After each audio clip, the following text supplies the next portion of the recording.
Good morning and thanks for joining us on KHOU 11 Plus. I'm Ron Trevino. Hi everyone, I'm Stephanie Simmons. Today, loved ones of George Foreman will say goodbye to a man who knew no boundaries. Foreman became a legend from his boxing career in addition to his work as an entrepreneur. But that legend is also having a greater impact here locally, from his early days growing up in Houston's 5th Ward to his community impact. His family announced that he had passed away peacefully on March 21st, surrounded by loved ones.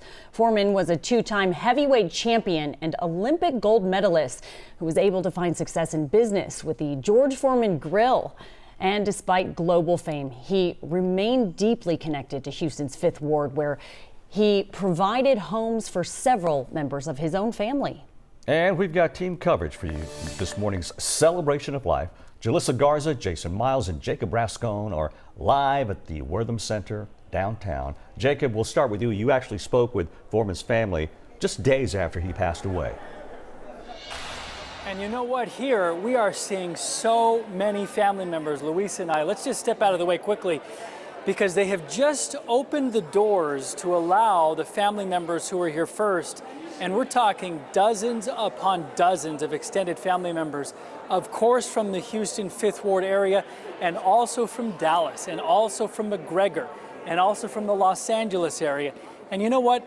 Of course, this is a time that makes them very sad, the fact that he's not going to be there. But we see so many smiles. We see so many people laughing. We see them sharing stories. And we love it so much. Sorry to step into the shop, but I'm going to grab one of his cousins. Can you come over here? And if you could step right up here. We were talking to you earlier, and this is going to be your microphone. Tell me how you're related. How you doing? I'm George's second cousin. He's like a father figure to me.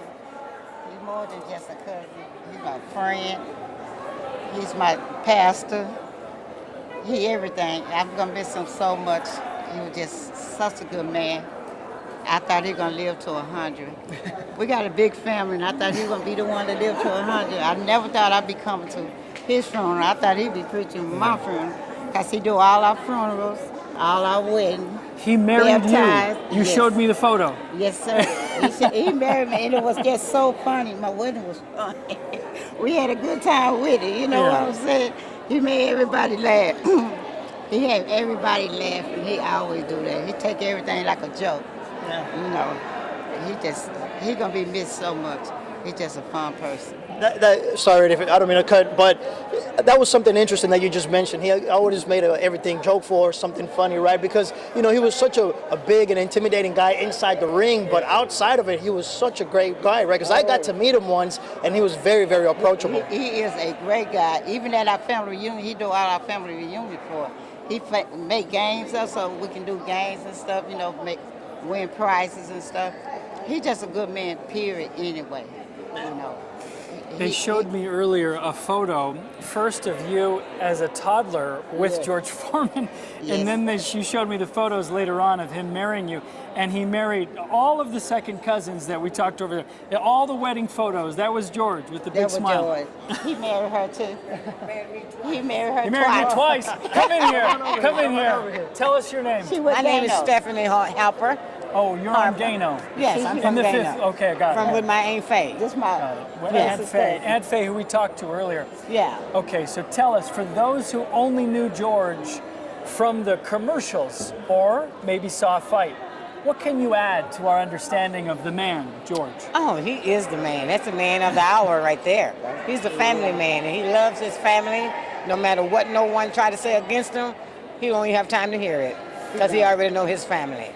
Even if somebody try to say something bad about one of us, you know, each other, he ain't listen. Yeah, like he ain't paying you no attention. He just keep on talking. He will give you a deaf ear. Let me ask, earlier you were saying, look, this is a man who was so successful as a businessman, had tons of money, but to you, the family, you didn't see him as just, this is the money man. No. We didn't see him that. We go anyway. I met him when I was a kid, because he's my cousin. When he first started fighting, I'm from Los Angeles, California, and after every fight, he come to our house. And, you know, we didn't know nothing about money. He said, y'all, let's go eat. where y'all want to eat at? We said, McDonald's. He said, y'all don't want to go get no steak or nothing? We said, no, we want McDonald's. It was 9 of us. My mama had 9 kids. Yeah. And he just made us do funny things. He was just so great to us. Yes, he was. We didn't know nothing about no money. We were just kids. Yeah. He had T-shirts. He burned us T-shirts. We put them T-shirts on. We the heavyweight. I'm trying to We tell you. was the heavyweight. Yes, indeed. We thought we was. Yes. It was just so funny. He It kept was the a lot. family together, you were saying, because family reunions actually happened from family from all around. And that's who we're seeing He did here. that. Yes. Yes. He Huge did family. that. He did we have a family reunion. very huge family, and he made sure everybody was happy He did all the that. time. All the time. Yeah. We always there, from California, from Houston, from Dallas, from Wisconsin. Marshall, Texas, where we all Especially raised Marshall. from. Marshall, Texas. That's where we all started from. Oh, he My have a alma mater. ranch out there, and most of our family reunion was on the ranch. Yes. It was just so nice. Really, we ride horses. We go. He make a hay ride. Let me tell you what Don't he forget did. about too. he got a zoo. Don't forget about the zoo. Oh, up there. yeah. Oh, we had to live with the tigers and lions. He Yes, said, indeed. He yeah, said- tigers running us. he said, just don't be scared. Don't be, I mean, they in the house with us. He said, just don't be scared. Don't show no fear and stuff. I know I was scared. I was running. I showed fear. As a tiger. I took pictures with him and stuff. I wish I still had them pictures. Yeah. And so, and then he took us on a truck, and we had red on. And he said, "Come on, all y'all get on this truck." We got on that truck. He took us out, and then he gonna tell us the bull like red. They gonna come there and attack us. Oh, man. Oh yeah, he had all us scared. That we were really scared because the bulls came after us for real. But we was on a truck. He made sure we got out of it and stuff. Tell us your names again. Stephanie Harper. Okay, and Mary Clayton Cobra. from Dallas and from Houston. Houston. Thank you for helping us to make this the celebration of life before the celebration of life. It is a celebration. I can't really believe that we're here for him. I really can't. Yeah. I haven't caught on to that He caught yet. everybody by surprise almost. Yeah, I'm not ready. But I have to be ready now. Yes. So, he gone. It just don't seem real. It really don't seem But real. it's okay. We know he's in a better place. Thank you so much for your time. We so appreciate it. Oh, thank you so much. Thank you. Thank you. Thank you. If Luis, maybe just to change direction just a little bit, we met one of the boxers that he trained. Yeah, one of his sparring partners. Let's see if. Oh, that's a good one. That's a good one. If you picture, Oh, look everybody at wants that. to come up and show their picture. Yeah, of I them see with you. George Floyd. What's your name, Said sir? he was my I'm Dwight friend. Jenkins. I'm from Fifth Ward. George Foreman grew up with my mother. Okay. And I just wanted to share this with you guys. This photograph picture right here with me and the champ. You're looking for a picture of you and the champ. There it is. Here, watch. Okay, here we go. there. Seat See, I cover watch photo. you every There we morning go, on there the we go. news, man. You watch us every morning. See, now we're teaching you how to use the phone. You see it? Right. So he growed up in Fifth Ward from Houston, Texas, straight out of Fifth Ward. And the champ will be known forever. I'm the guy that did the Muhammad Ali memorabilia archive at the University of Houston, and I did the archive at the university. And now I have to do the one with the champ. Long live the king, George Foreman. We love you in Fifth Ward. Long live the king. Thank you, sir. Tell me your name. My name is Dwight Jenkins. Dwight Jenkins. Thank you for your time. Let's bring in here, Yeah. Excuse me. Mr. Bowers. So we have a few Nice to meet people you. standing by. You want to just come and join us here in the middle? How you doing? Remind Good, us of good. your name again. I'm Daniel Lesso, Dan the Man. And Danny, you're a two-time Golden Gloves boxer. Is that Yeah, right? two-time Golden Glove champion in Houston. That's right. Awesome. Yeah. You're What division? I was fighting at light welterweight, Okay. 140 pounds. And as far as George Foreman, talk to us about your relationship with him, and just Oh. as a boxer, also what he means to you. Man, he's the one that bought me my first take when I won the Golden Gloves. Took me to my first Rockets game at the Summit. So it trained me a lot. You know, he taught me the road to the boxing game, and man, I respect that man. Even though I was young, but he taught me a lot. Him, his trainer, Charlie Chipes, Roscoe Hill, Brent. You know, and like I said, I was raised and born in Northeast Houston, and I've been representing Houston. You know, and George Foreman just was a good people, a real good man, good heart, especially a man of God. You know, he went to his church. Sparred against his daughter, when Frida Foreman, rest in peace too. I was one of her first sparring partners. She hit just as hard as him? Oh yeah, and she was big too. I was her first sparring partner due to the fact I was lightweight. She was a little heavier than me, so we got a lot of good memories. So George, man, I love that old man. He was my OG. You know. Tell us, if you don't mind, about his faith, because almost everyone will say something about that. Here's a fighter, heavyweight champion, but everyone wants to talk about the fact that he loved to talk about his faith. Oh, that OG loved Jesus. That's one thing I could tell you. His faith coming first on everything, before the boxing, before the money, anything that got to do with the faith. He'll pull you over and say, man, look, God this, Jesus this. And right over here, that's Mayor, one please. thing we loved about right George Foreman. Yeah. He kept that peace. He kept that peace in the neighborhood. One thing I can say about George, man, he did a lot for the community, from Fifth Ward to Little York to Trinity Garden, all over Northeast area and all over Houston and the world. I mean, he changed a lot of hearts and a lot of lives. We appreciate your time. Thank you so much. Thank you, man. God bless. Appreciate it. Thank you. Mayor, join us if you don't mind. Right this Thank way, you. sir. Thank you, Mayor. Thank you for being here. We know that you're here also to say a few words. Tell us what's on your mind here as we prepare for such a memorial. Well, I appreciate the family asking me to publicly recognize the greatness that George Foreman gave to the city of Houston. He never forgot where he came from. He received worldwide recognition and greatness, and also our friendship. I met him in 1973. I was a young state rep. He had just won the Olympics, and Mickey Leland was a state rep representing Fifth Ward. He brought him, we recognized him on the House floor. He and I remained friends. One of the greatest pictures of my career is George, me, and Mickey Leland. George and I had hair back in 73. So we remained friends, and then last year he called me to come to his home and meet with him to discuss how we could work together to improve opportunities for young people in Fifth Ward, primarily. He dropped out of school at 15, had a second chance with the Job Corps, was being trained as a carpenter, and his athletic skill gave him a pathway to greatness, and he never forgot it. So he and I had a plan of how his ministry in the city could go forward, and I'm going to say we're going to carry out his vision and invite everyone that can hear my voice to help me make the city the vision that George Foreman had gave to me, sitting at the lunch table. And he was doing it right up to the days he passed. His church is located in Northeast Houston, and we were discussing education, job opportunity, job training, and he wanted to be a leader in those. Just a year ago. Yeah, about a year ago. Wow. What's interesting, I went to his home. It was in Huffman, way out across Lake Houston. I met his entire family. It's kind of a family compound. I like to laugh, and I may mention I met George Foreman, of course, but about 4 other George Foremans were there too. So, he had a very colorful life, but he recognized where he came from. And that's, of all the tributes I want to talk about, his faith, his family, his business acumen. It's just, he knew where he came from. You mentioned that you met him in 1973. That's when he won the world heavyweight title for the first time. You're the lucky charm? Well, some would say so. But he was very humble, huge man. I was just in awe of his size and his humility, and he really never lost it. Never lost it. Mayor, thank you so much. No, Look forward to your remarks. Thank you so much, Mayor. Thank you. It's a celebration for certain. Celebration. Absolutely. Thank you. Have a great day. We're so happy to be here. Back to you, Ron and Steph. We've got much more coverage coming up.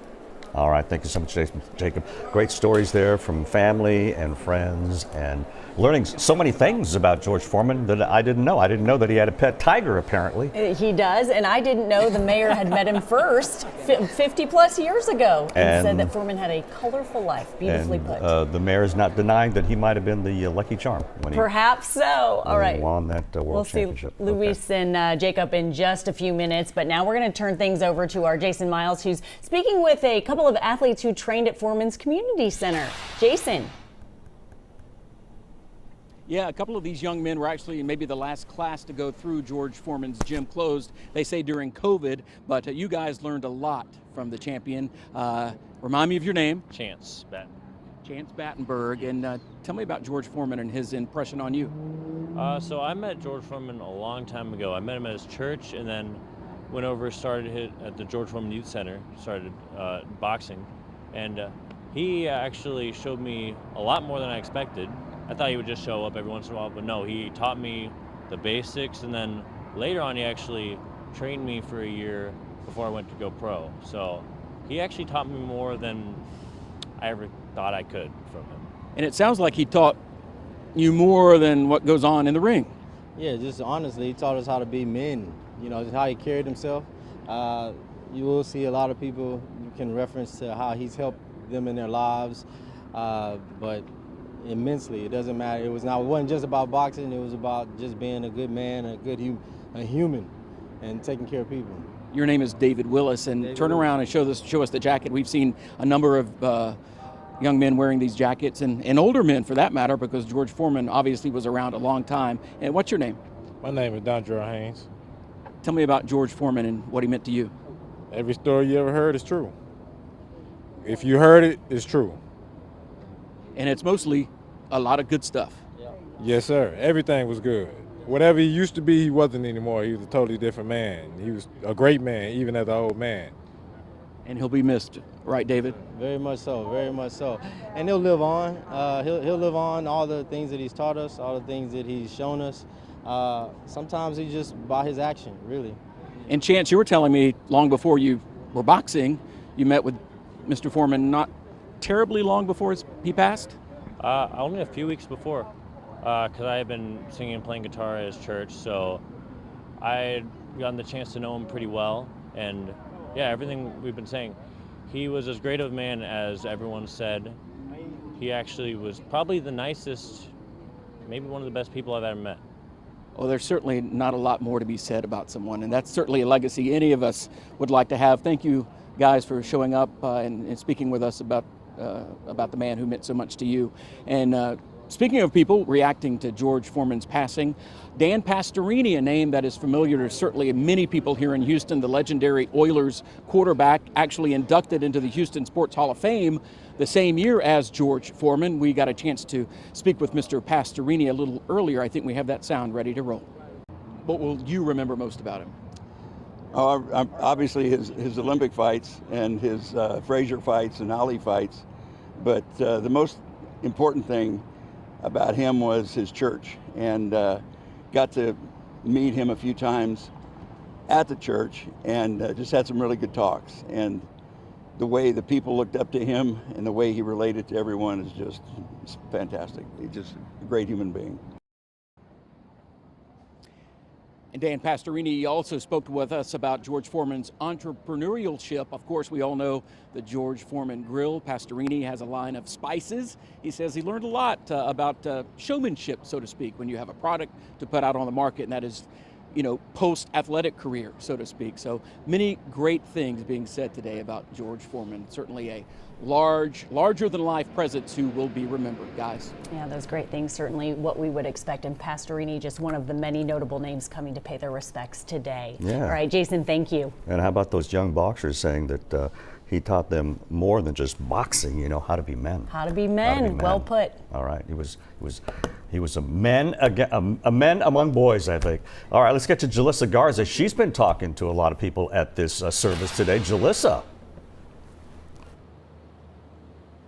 Hey, Ron and Steph, that's right. We've spoke to friends and family members, a lot of people traveling here to Houston to celebrate the legacy of somebody who did so much, not just inside the ring, but outside of the ring too. Family members we spoke to actually made the trip from California here. And when I spoke with them, they told me that George Foreman was the glue of the family, and they're working to be the glue for him today, along with their cousins and their aunts and their uncles. And you've heard from a lot of family members through Jacob Rascone this morning and right now on our live stream here. Also spoke with some friends who drove up from Nacogdoches, who they've got some land out there and some horses, and they told me that George Foreman would always make a trip through there and go horseback riding with them. But again, it's just when you listen to these stories, you really see just how many lives George Foreman touched. I myself, growing up in Houston, wasn't a person who watched a lot of boxing, but I know who he was based on what he did in our community. For example, in Aldine, the community center that was there, I talked about a little bit this morning. My parents both grew up in Aldine, knew about that center.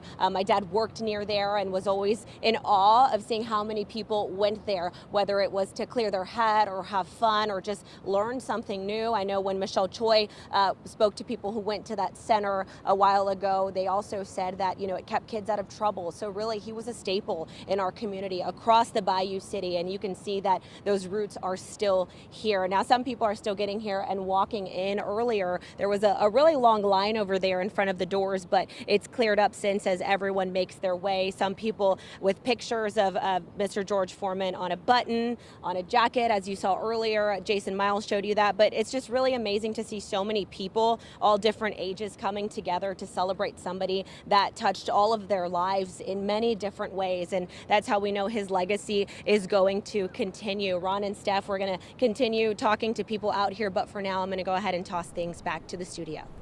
All right, Julissa, thank you. Known personally by many, but loved by all, that is for sure. Absolutely. All right, let's get back out to Jason Miles. I believe you have George Foreman's brother. Yeah, lucky enough to just run into George Foreman's brother, Roy Foreman. Yes. Came here from New Jersey to honor your brother. What kind of fella was he? What kind of brother was he? I mean, you know, I always say the world is going to know him as the two-time heavyweight champion, but he was a big brother. And that's the best word you can say, my big brother. And that he was my big brother. To find the guy that was more pleasing and pleasant, how he started out, hard to say. But along the way, he became a brother to so many, father to some, and then to the rest of the country and the rest of the world. You were telling me you were the youngest of 7 siblings? Yes, the youngest of 7. And how many are still around? I'm the last. You're the last of I'm 7 the last. siblings. Not a record I wanted to have, but I'm the last of this sibling. And to see, you know, George to me was like Superman. It's like, Superman can't die. But hey, you know what? I don't like to say a better place that he considered, but he knew where he wanted to go, and he spent the last 47 years of his life working on that. Well, if having an impact on others is any record or indication, if anybody's going to ascend, it might as well be him, right? Yes, from all the nice things we've heard. Yes, it is. You know, George, like I said, along the way from becoming that young man in Fifth Ward that we grew up in, he fell in love with taking care of his family, his city, the country, and the rest of the world. So this shows you that he belonged to the world. You guys still pretty close, kept in touch? Oh, yes, all the time. I spent as much time as I could. I come here, he come to New York, we go shopping, man, and go eating, of course. You know, that's what he liked doing. But shopping and eating is what we did. And along that, we traveled a lot of roads together, And I could be no happy and satisfied to be able to see the city come out and do this for him. What was his favorite thing to eat? Everything. But burgers, George liked it all. You know, he liked the burgers. It started out with the hamburger thing. Later on, you know, it became more like he liked delicacies. And he would come to New York, and we'd go to get that pastrami at the New York Deli. And he said, man, we got to get one of those hot pastrami sandwiches. So we go there. We start out with 1 and finish with 2. But that became his favorite thing. Well, you'll have a lot of great memories and cherished memories of your brother. And I thank you so much for speaking with us, Mr. Foreman. All right. Guys, we'll send it back to you. More great stories. Thank you so much, Jason Miles. I mean, a lot of the things that people say about George Foreman today, the fact that he was a big brother and a father to so many people. Oh, so many. But I love the little things we wouldn't know unless we knew him personally. So it started with hamburgers, but then moved real quickly to hot pastrami. In New York, you don't want anything else. What else could you want to share with your sibling? Love that story. Okay, we're going to go back to Jacob Rascone and Luis Ortiz.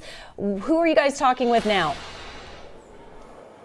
So good to hear from Roy. We have Brett Bowers, his sparring partner for 5 years, also his cut man. So when he'd go to the corner, you were the guy who'd help him out with his cuts, and that was after he'd won the heavyweight title. He'd become a preacher, took a break, and he was coming back. You're one who helped him when he was coming back. Yes, sir. I started with him in 1986, and I worked with him until 1991. And you brought a few props with you. If you don't mind, I'm going to grab. Yeah. This is, what is this? That's my headgear. This is the headgear that you wore, and he's fighting him. So sparring partner, if you don't know, he's the one who's there in the ring, and George Foreman is hitting on him, and you're hitting him back. Yes, sir. Well, there's a really cool story behind one of these, though, because there's actually a steel bar right here, right? Yes, sir. George Foreman, he was telling me George Foreman actually broke one of them. Right, he hit me and broke it, and I got cut and I got stitches. And we were in Canada when this happened. I walked right across the street. Before I filled the paperwork out, they stitched me up and had me go. So what made you go back after that? I mean, you got cut and everything, and then you still went back. Well, he fed good. He gave you food and gas money at the time. When he started, people don't realize maybe he wasn't doing great at the time. That's correct. No, he was actually broke. He wanted to keep his, well, he had his family, had his ministry, and he had his youth center. The reason he didn't make any money on the youth center, he had boxing, he had basketball, he had weight. It was $1 a year for a child, so an 8-year-old child be $8. He's making no money there on that end, and he just he said, Brent, in ministry, you got to listen to this. He always put out the collection plate, and he said, your first commandment is to help your fellow man. Said, help them first. Said, if you have a brother, sister, a friend that needs a gas bill paid, a water bill paid, pay that first. Then, if you have any extra money, please donate. He said, can you imagine God needing money? So after the service, I always called him Chimp. I laughed. I said, Chimp, if you got on television or radio preaching like that, them other preachers would put out a hitman on you. He just laughed. Tell us a story about, I'm going to hold up a photo. This is him talking to you. So again, this is him as the cut man. You're in the corner. What's he saying to you? Do you remember that? Yes, sir. This was in Gallup. He says, Brent, I'm fixing to knock this guy out. Tell my brother go ahead and order these hamburgers. He did. He knocked the guy out that room. Go get the lunch ready because I'm about to take care of this one. He'd never talked like that before. That's why I looked funny. And then here you are, I think, sparring with him, right? This is you hitting him. That was the second fight in Oakland, California, yes, sir. Okay. The week before the bout, he would take his headgear off, wouldn't wear his headgear. One more. Yeah. That's the only picture George signed of another fighter hitting. That was in Las Vegas. What was sad was... No. What was sad was all the people there in the audience come asking, want my autograph. You know, George looked at me. Well, George, what it is, I hit George with a double right hand, that second right hand. And what happened, he never knocked me down, but one time, a month later, he hit me with a double right hand and knocked me down. He got me back a month later, and he said, Brent, I'm sorry, but I know why he done it. He had to get me back. Yeah. Well, a funny connection, as Jason Miles was talking to Roy, George Foreman's brother, he's the one that introduced him to George Foreman.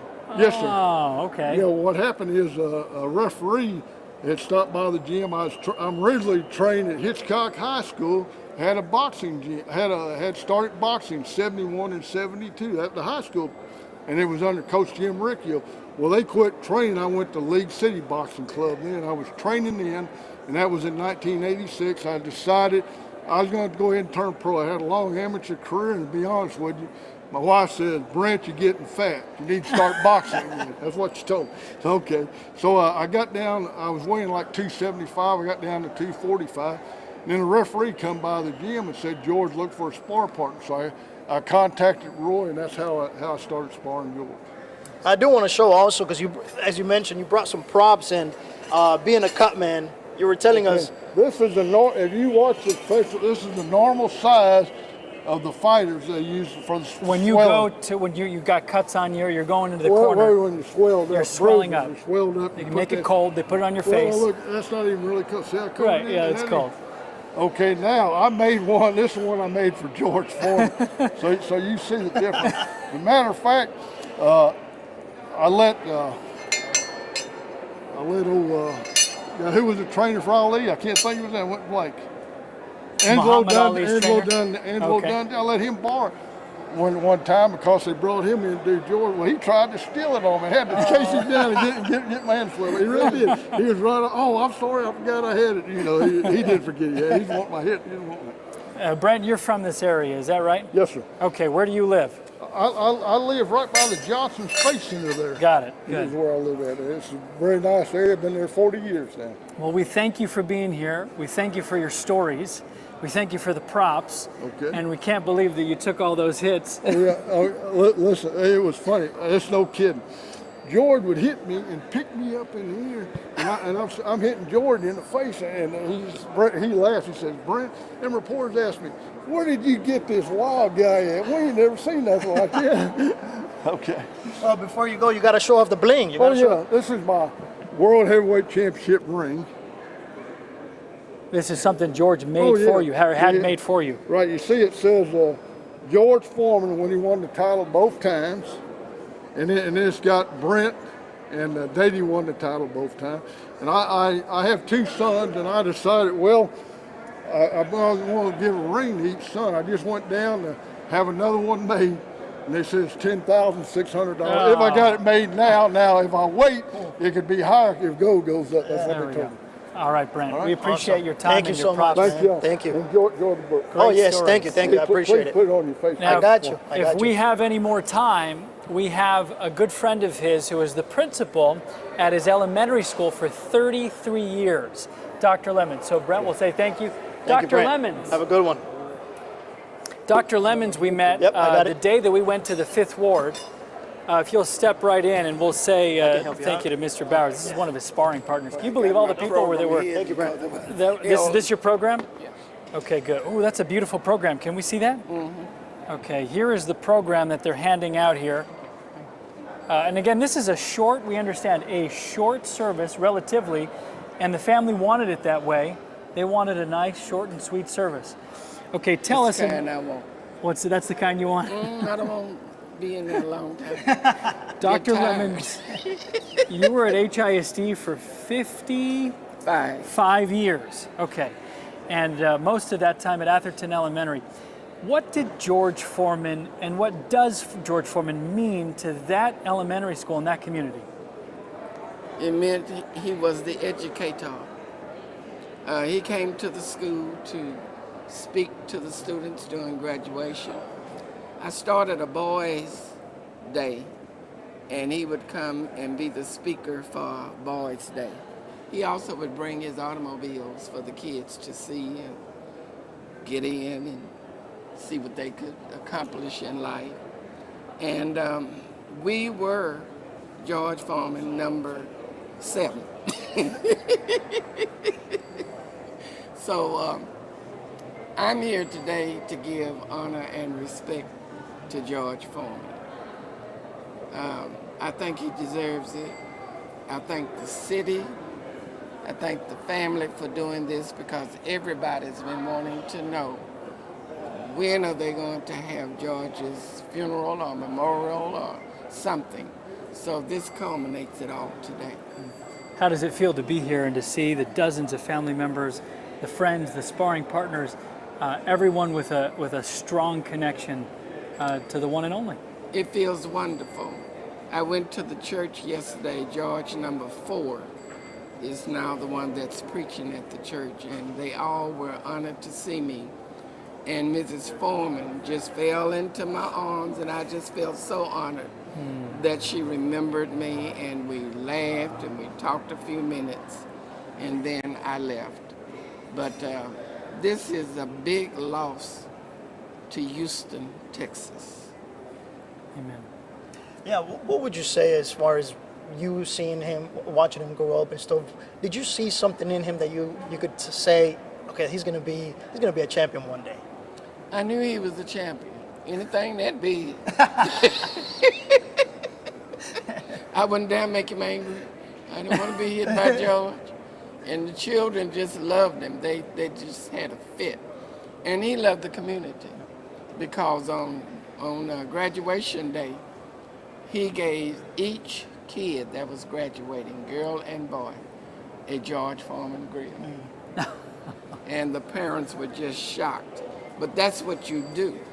And I watched him, and to me, he was like a mentor because I'm doing things that I saw him do. I'm doing things with my money that I saw him doing. And because you have money, it doesn't mean you have to be stingy or you have to be so dignified. You can't be down to earth to speak to people and be friends with people. I noticed outside, the men were very cordial. All of the women have a stuck-up attitude, and that's not the way to live. George wasn't like that. And he would want this that we are doing today, but not a long time. Not all day. He's going to get what he wanted. Yes, yes. We appreciate your time. Any final words for us as people are getting ready to, and you're getting ready to go take your seat? It strikes me that one of the more impressive, to me, realities about the George Foreman story is that he almost didn't succeed. In fact, some told us that he was most likely not to succeed. There was a time in his life in the Fifth Ward when people thought he's going to end up in jail. Well, George was just a boy, and George did boy things. And yeah, he fought not only in the ring, he fought on some of them corners in Fifth Ward. And then he turned out fighting for the rights of all of us. And I thank you, Jacob. It's a pleasure to meet you. I watched your daddy for years, Art. And I've watched all of you help me to succeed in life. And I thank God that I have sense enough to know he was giving me a pattern to live by. And so I live by love, joy, and happiness. Thank you so much. Thank you, Dr. Lowndes. Thank you. Appreciate your time. What a day. In my program. Oh, yes. I'm about to steal his program. Look at him. He's trying to be sneaky, huh? It's up the escalator, across the bridge, and then it's in the Cullen Theater. We have another guest as well. Oh, great. Thank you. How you doing, man? Come in. Jacob, Remind me nice of to your meet name. you. Cecil Miller. All right. Cecil. Boxing promoter, yes. Yeah, talk to us about just your relationship with George. You know, you met him not too long ago, right? Yeah, I met him last year. Mr. Bowers, he introduced me. I went to his church, met up with some of his children and everything. When I first met up with him, he had enlightened me, you know, like he knew me for 20 years, you know. Yeah. So that's the impact that he had came.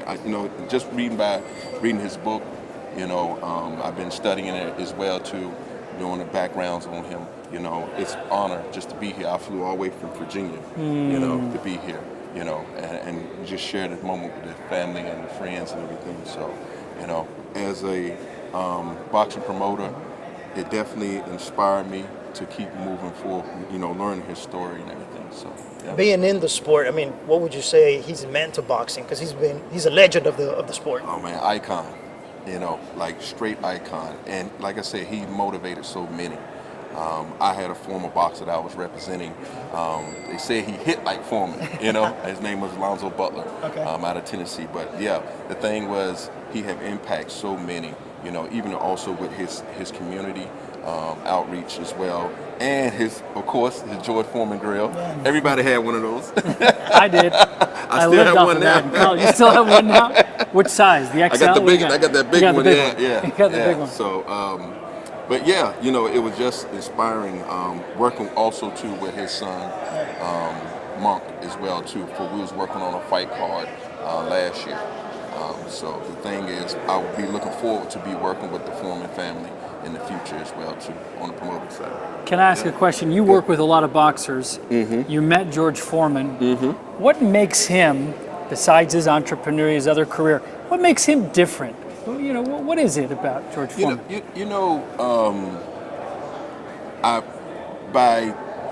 The thing is, he had a lot of favor because in the younger days, he was steered the wrong direction, you know. And the thing is, when those days you don't have a lot of opportunity, and with him having that favor, he utilized it the right way. And now it's just that, you know, the impact. Many look up to him, and I give him the utmost respect, you know, to George Foreman and his family, you know. Like, and you know, just meeting him, just meeting him for the first time, and just knowing what impact he did into the boxing world, you know, it's just been massive, you know. Yeah. Thank you. Thank you for your No time. We problem, appreciate man. you. Enjoy the service. Yeah. Thank you, man. Have a good one. Yeah, man. And y'all keep me in the prayers. You know, I'm the gentleman that has the lawsuit against Don King. Oh, okay. This all in the article. Got it. Yeah. Okay. So, Thank you. Yeah. We Thank you, appreciate man. your time. So, Have a good yeah. one. Take care, man. I mean, now we have now talked to people from his family, of course, from his Cousins. boxing career, cousins, from the community, from his school days. Everyone has gone up the escalator, and we have only one person left to talk to. And he knew him. He knew him. He Come would on, man. Come on, man. What's up, buddy? How you What's doing, up? man? Doing well, doing well. Thank you for Welcome joining us. aboard, Oh, Channel thank you. 11. We appreciate Man, it. all I know. right. We're happy I'm an to be here. alum, but I can still welcome you. Thank you very much. You, in your career covering all sports, what stands out about George Foreman, the athlete and the man? Well, so many things about George. And I first want to say, you know, the mayor put this whole thing together so the city could honor him, which was really cool. Yeah. It's been 3 weeks since he passed, and I was talking to some of my friends, Dan Pastorini, the former Houston Oilers quarterback, and you know, we're just all stunned because George, we all love George. Everyone loved George. And what stood out about George was early in his career, I was a kid, you guys weren't born, watching George from afar. He was one of the first athletes. He wins the gold medal in 1968. He's waving the little American flags. He's the first guy. I was a young, scrawny kid, and he was a big weightlifter. He was the first boxer that really talked about building your body up. Now, he was a burly guy naturally, but he lifted weights. So those of us back in the day were like, oh, yeah, we're gonna lift the weights like George Foreman. And so when he got beat by Ali, and you can talk about what happened in the fight and everything else. Things changed for him because he had trouble getting back a title fight and that type of thing. And he wound up retiring, and then he found the Lord. I mean, he talked about it a lot.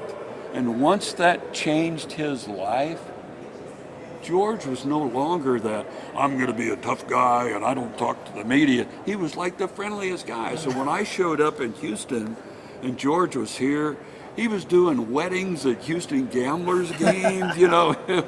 He was so much fun. And then we got to cover his rebirth in the boxing ring. Then he decides to come back and fight again and become a champion again. What sticks out? What sticks out, Jacob, is all that. He's just all encompassing. And then he comes up with the George Foreman grill and becomes so wealthy after that. It was just, and he was the same guy. He was just the same fun guy through everything. That's what sticks out. We were watching just before the show started, just the best knockouts by George Foreman. And one of them that stands out to me, this was of course later on, he must have been in his 40s, and he clearly, the guy was ready to fall, and he was trying to tell the ref, I don't want to knock this guy down. Will you please call it? You know, and he's like just barely jabbing him, and the ref won't call it. So finally he just does this, and he just drills him. He's a different man. But I'm hearing that from you, and I hear that from others too.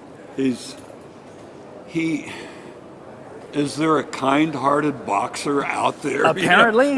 Apparently, you know, that's what George was. Yeah. That's what George was. And for those over 40, he always said, I'm showing people that there's life at 40. And that's why I'm doing this. And he was just so beloved. And even after that second retirement, of course, is George Foreman grills. Who didn't have a George Foreman grill in their house, right? Everybody had one. And but he would show up at charity events. You know, I would use one of George's gloves. They were so popular you couldn't do two gloves because it was, well, you could, but it would be so expensive. So he'd sign one glove. Okay, I'll sell that at the auction, one glove. He was just so giving, so loving. And he was so special, and that's why people want to come out and I'm running the media table over here, right? So I'm working for the city, and people say, I need a pass, I need a ticket, I'm sorry. I'm a member of the media, I can help you out. But, I think they're like 1,600 seats or something like that. Wow, that's a lot of people. He filled out stadiums, and now he's here filling out the Wortham Theater Center. Matt, you talk about him, and you knew him, and as a boxer, what would you say was that really made him that killer inside the ring? But when you say outside of it, he was so nice. That's you talk to football players, soccer, basketball. Some of those guys, they have tempers and they're testy off the field. But some of them are great players, but they're testy off the field. Others can turn it on and turn it off. It's an amazing thing to watch. And some of the greatest athletes I've ever interviewed have that ability.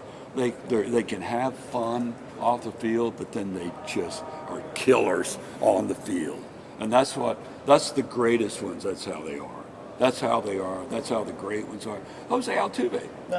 Yeah. We interviewed him how many times? You're still interviewing him.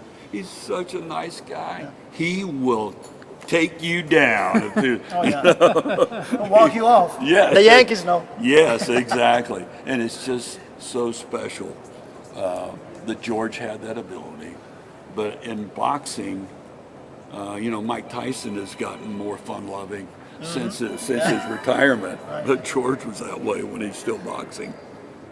Thank you, Matt. That's awesome. You bet. Hey, thanks for the time. Yeah, you I'm got going it. to get back to work. Yeah, go back to the table. I'm doing. Thank you, Matt. Okay, guys. Love you, buddy. Okay. See you. Yes, sir. What a day. The service is going to be short. We've seen the program. The mayor will give comments at the beginning. One of his sons will give the prayer. You heard it mentioned before, one of his sons is the pastor at the church that's in Northeast Houston. So we'll be streaming the service, of course, here after this. Look, it's going to be a great day for everybody here in the city of Houston, especially boxing fans too, because he was such a great boxer and an icon, and there's not enough that we can say about him. You've already heard everybody say it, and like I said, I got to meet him once when I was barely getting started in this business. I was still in school, and I was able to interview him once at Toyota Center because there was a boxing event coming here to Houston, and I got to say the same thing. He was just nice. He didn't care that I was a student reporter. He was willing to give me some time of his, and he was a great guy. You just can tell there's just no way all of these people with the same theme in their stories of how genuine he was. And personally, he is such an example of second chances, of somebody who, in the Fifth Ward wasn't going to make it out potentially. But then when he wins the heavyweight title and he has such a loss to Muhammad Ali in that fight that everybody knows about, to come back really 20 years after he won the heavyweight title at 24 years old. Now he's 45, and he does it again. It's unheard of. It's unheard of. Really, it's really impressive because, when you look at athletes nowadays, LeBron James, who's up there in age as well, Tom Brady did it in his 40s, right? Only the greatest can come back and win at that age. Only the greatest. He'll always be remembered that way, among many other reasons, and we're so proud to be here at the start of his memorial service and celebration of life. Steph and Ron, back over to you. All right, Jacob and Louise, great stories out there. We heard from everybody, from family members to local leaders to KHOU legends out there, Matt Musil. George Foreman contained multitudes, as they say, because he was everything to everybody here in Houston. Oh, he sure was. And it's so wonderful to hear those personal anecdotes, including our own Matt Musil, who retired here from KHOU a few years ago. But he covered George Foreman for four plus decades. So he knows, start to finish all about him. And it's just a joy to hear his stories. But even our own Luis Ortiz saying he didn't care that he was a student journalist. He would speak with anyone, and that's been the common theme. He was a man with heart. I mean, who was a local minister and walked that walk, and talked that talk for so many people here in the area. Yeah. Now this service, celebration of life, is going to take place in just a few minutes, but we've got more as we wait for the service to begin. Yes, and as Jacob was talking about this earlier, George Foreman, of course, put a lot of heart in the boxing ring, but his home was always the Fifth Ward. And even today, much of his family still lives in that area. Jacob Rascone spoke with family members and the big impact Big George left on them. I was with him on the streets when he first started preaching. Everyone has their favorite story and sermon. He always taught love. He always said that God is love. And they're all pretty sure they were George Foreman's favorite. He was tough, and he loved me, his cousin. He did. Big George is nothing less than a hero in the Fifth Ward, especially among family. He made sure all of us had a house to stay in. He bought you houses. He bought us houses. How many houses? I can't tell you, so many. Dozens of family members live in homes and drive in cars he bought for them. But that's not what his cousin, Miss Faye, will miss the most. Just conversation with him, being with him. I always be with him at church on Sunday. And I miss him. I miss him. I miss him. Everything. I miss everything. I miss him. I miss him. She remembers the last time they spoke 1 week ago at church. I told him, I said, well, cousin, I'm going to see you tomorrow. And then he said, I love you, Miss Faye. And I said, I love you too, George. What makes George so heroic for so many is that as a teenager, he was often the opposite. He had a lot of fights in these streets. He did a lot of stealing. He did a lot of robbing in these same streets. When longtime friend and state rep Harold Dutton Jr. met him, George was not far from life in prison. If we were betting on somebody most likely not to succeed, it probably would have been George. Until the day that he introduced George to boxing. Their eyes got big as donuts, and they were watching me hit the speed bag. I remember George saying, God, Dudley Do-Right is a boxer. The two-time heavyweight champion and entrepreneur, never too big for his hometown or his family, no matter how big they got. 50 or 60? Yeah, in this area. And he'll be greatly missed by all of us. I know I miss him. I miss him so. I do. And the stories continue. Foreman's death greatly impacted the Houston area community. We've been hearing that as some friends and family were walking into the memorial service just now. But that also includes Northeast Harris County, where his former youth center was located. Yeah, and we're still waiting for that slow celebration of life to begin any moment now. But Michelle Choi shares more on what that center meant for the area. Outside what was once the George Foreman Youth and Community Center now stands a single candle, a small but powerful tribute for a giant of a man whose impact went far beyond the boxing ring and deep into the heart of East Aldine, right here on Lone Oak Road. After school and go over there and meet friends, and I had bonds with people there. Jesus Gonzalez grew up here. In fact, he still lives right across the street from the center, which for nearly 4 decades served as a safe space for local kids like him. This center made a big difference for you guys? Oh yeah, for sure. Yeah, that's why I liked living here, because it was so peaceful. There was nothing going on here that was bad. Everything was so good. Was it disheartening to see it close? Oh yeah, it closed, but everybody still respected the building and everything. It was, maybe it's gonna open back up one day, and we thought that was gonna happen, and it never happened. Foreman wasn't just a name on a building. He showed up, and for the kids in the neighborhood, he was larger than life. Meeting him is kind of like meeting a warrior. Like it's like you're meeting Hercules or something, A humble hero, always giving back. That's me and George Foreman right in that spot over there. Jesus proudly points to a photo. He was just 18 when he snapped that moment with the champ. So hearing of Foreman's passing, it hit hard. He was a really great guy. And I'm sadly gonna miss him. Victor Vallejo shares the same heartbreak. It's keep kids off the streets and just mainly help a lot of youth around this area. He remembers getting boxing lessons at the center as a teen and the way Foreman carried himself. He was a good people person. He's not one of those, how can I say, bad person, like, oh, I'm richer than y'all, like, I got my bodyguards. No, like, he would interact with people, like, he would. Because Foreman's roots here ran deep, along with the youth center, neighbors say the ordained minister also opened a church down the street where he preached, prayed, and gave his time. For many, his legacy won't just be remembered, it'll be lived. It stays with you forever. Like, legends never die. They live in all of us. In Northeast Harris County, boom. Michelle Choi, KHOU 11 News. More tributes on a day of tributes. Now, the trick to boxing, they say, is being tough, not just with your fists. Yes, but with your mind as well, Ron, okay? Our Len Cannon got to learn firsthand what it's like to train with the boxing legend. When George Foreman talks, I listen. In boxing, you can't kick. So if you don't protect your hand, you're out of business. Right. Just don't do a little in and out. So the champ wraps my First hand. thing you want to see is a tacky boxer. Move around the ring, Then right. he tells me to get loose. Look at the move, look at the footwork, look at the footwork. Yeah, all right. Watch Get out. the neck. Bring on all the most TV important anchors. thing. I want Greg Hurst first. But I'm ready to throw a punch. So on go the gloves, and Foreman shows me how to throw a jab at the big bag. Power. That's great. Now, Great. the 1-2 punch. Now, relax. All right. Let's go. 1-2. Great. One. That's great. This guy's been boxing somewhere. Come on. Keep the thumb tucked, though.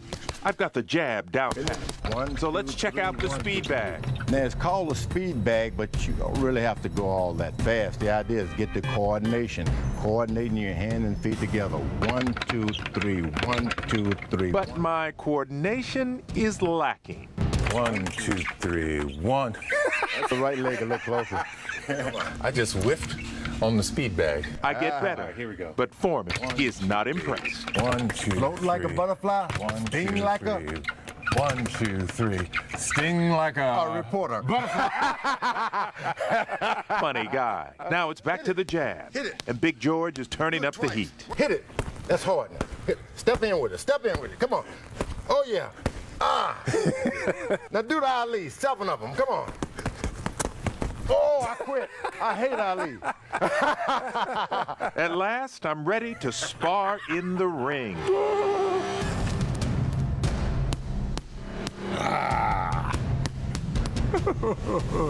Foreman runs the training, but I will spar with his son, heavyweight contender George Foreman III, who is 5 inches taller and outweighs me by 50 pounds. In your face, out of your face. Come on, champ. Try. That's good. Get a little closer. Get a little closer. He's too big. The sparring is all fun. There will be no knockouts in this Leonard work. So what should my boxing nickname be? Either Sweet Lynn, a Kid Lynn, or Killer Lynn. How about, I don't think sweet's gonna work. Sugar Ray Lynn. Okay. Killer. I like Killer. All right. Great.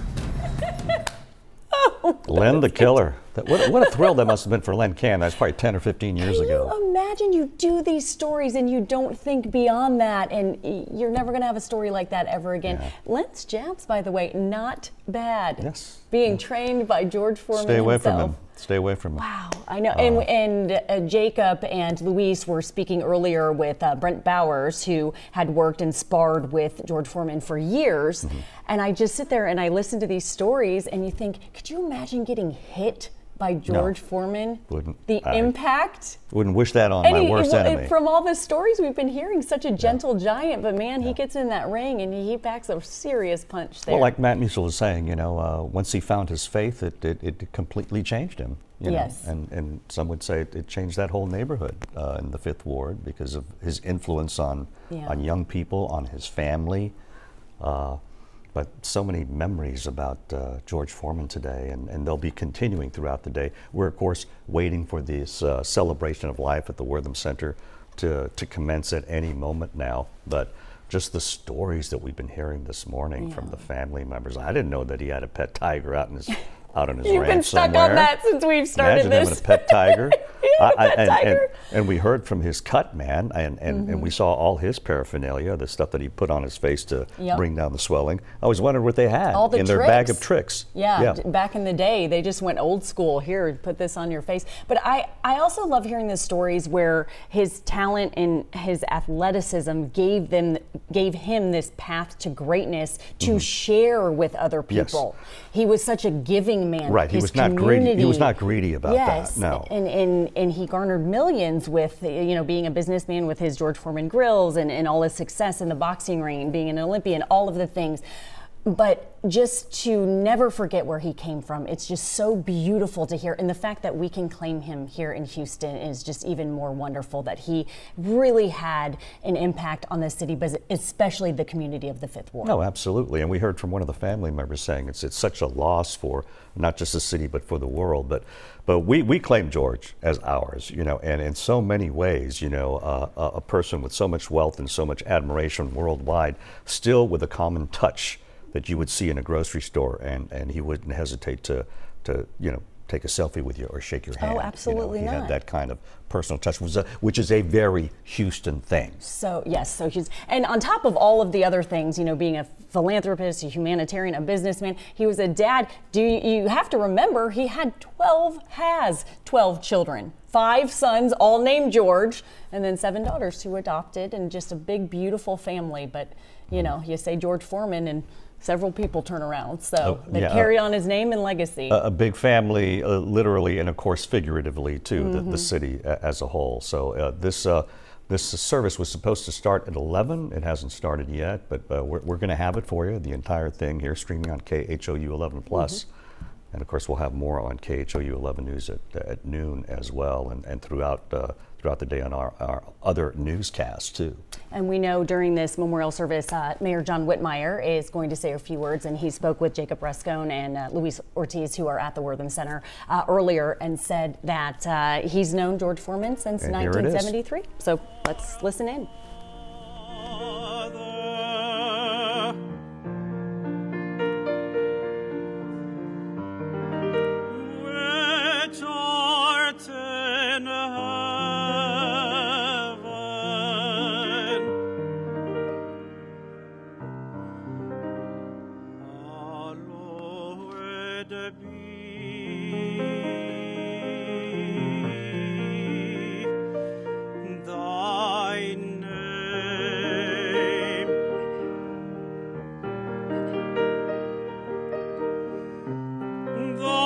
Kingdom come, thy will be done on earth as it is in heaven.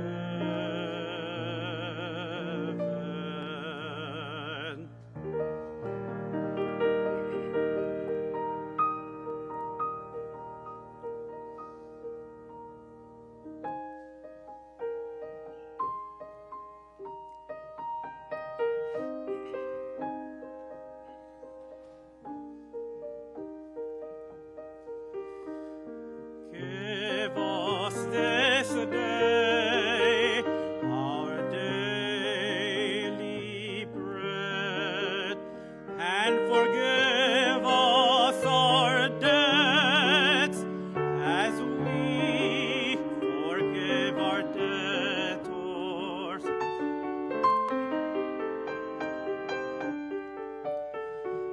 And lead us not into temptation, but deliver us from evil. For thine is the kingdom and the power and the glory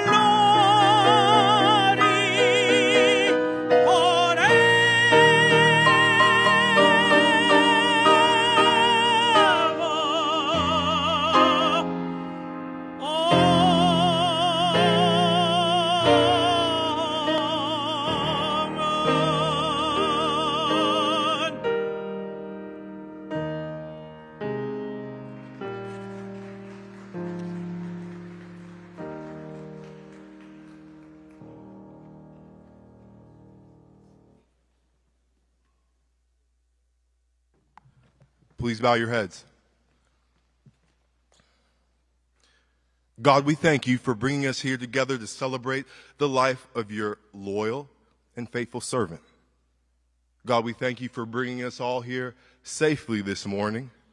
We ask that you bless this ceremony, welcome your son into glory, Remember the friends and loved ones, the wife, the daughters, brothers, sisters, and children. Remember them and bring your angels by their bedside to comfort them. God, we ask you this in the name of your living Son, Jesus Christ. Amen. I'd like to invite Dr. Marion Russell Dixon for our musical tribute.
Going home, I'm a-going home, quiet like some still day, I'm just going home.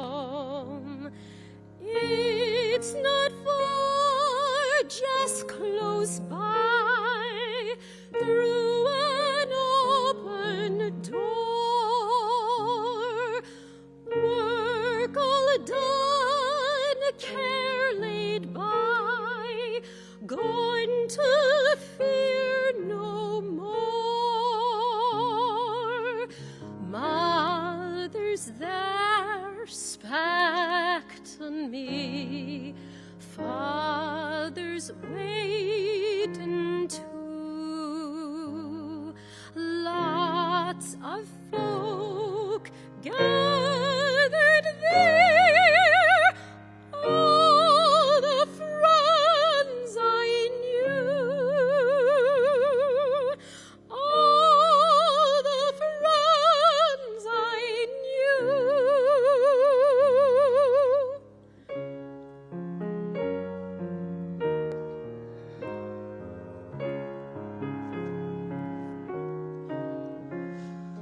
Home, I'm going home.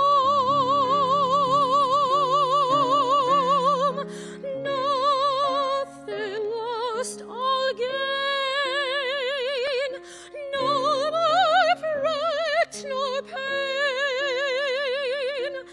No more stumbling on the way.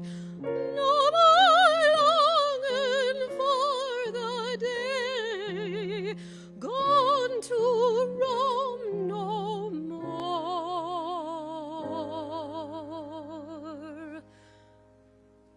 Morning star lights the way, restless dream all done,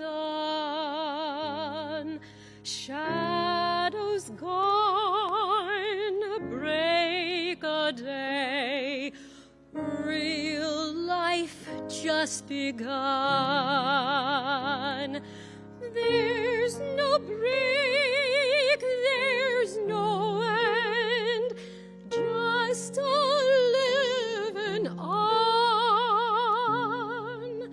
wide awake with a smile, going on and on,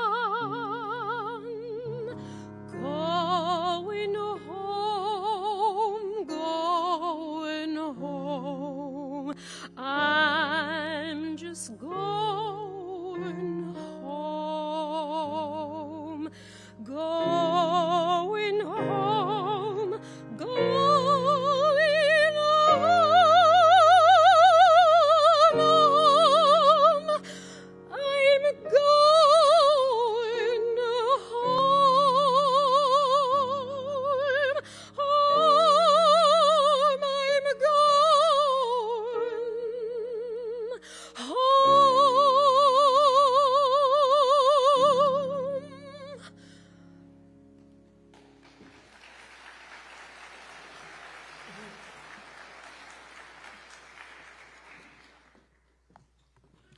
I'd now like to welcome a dear friend of our family, longtime friend of Texas, and the mayor of our wonderful city of Houston, Texas. Please join me in welcoming Mayor John Whitmire.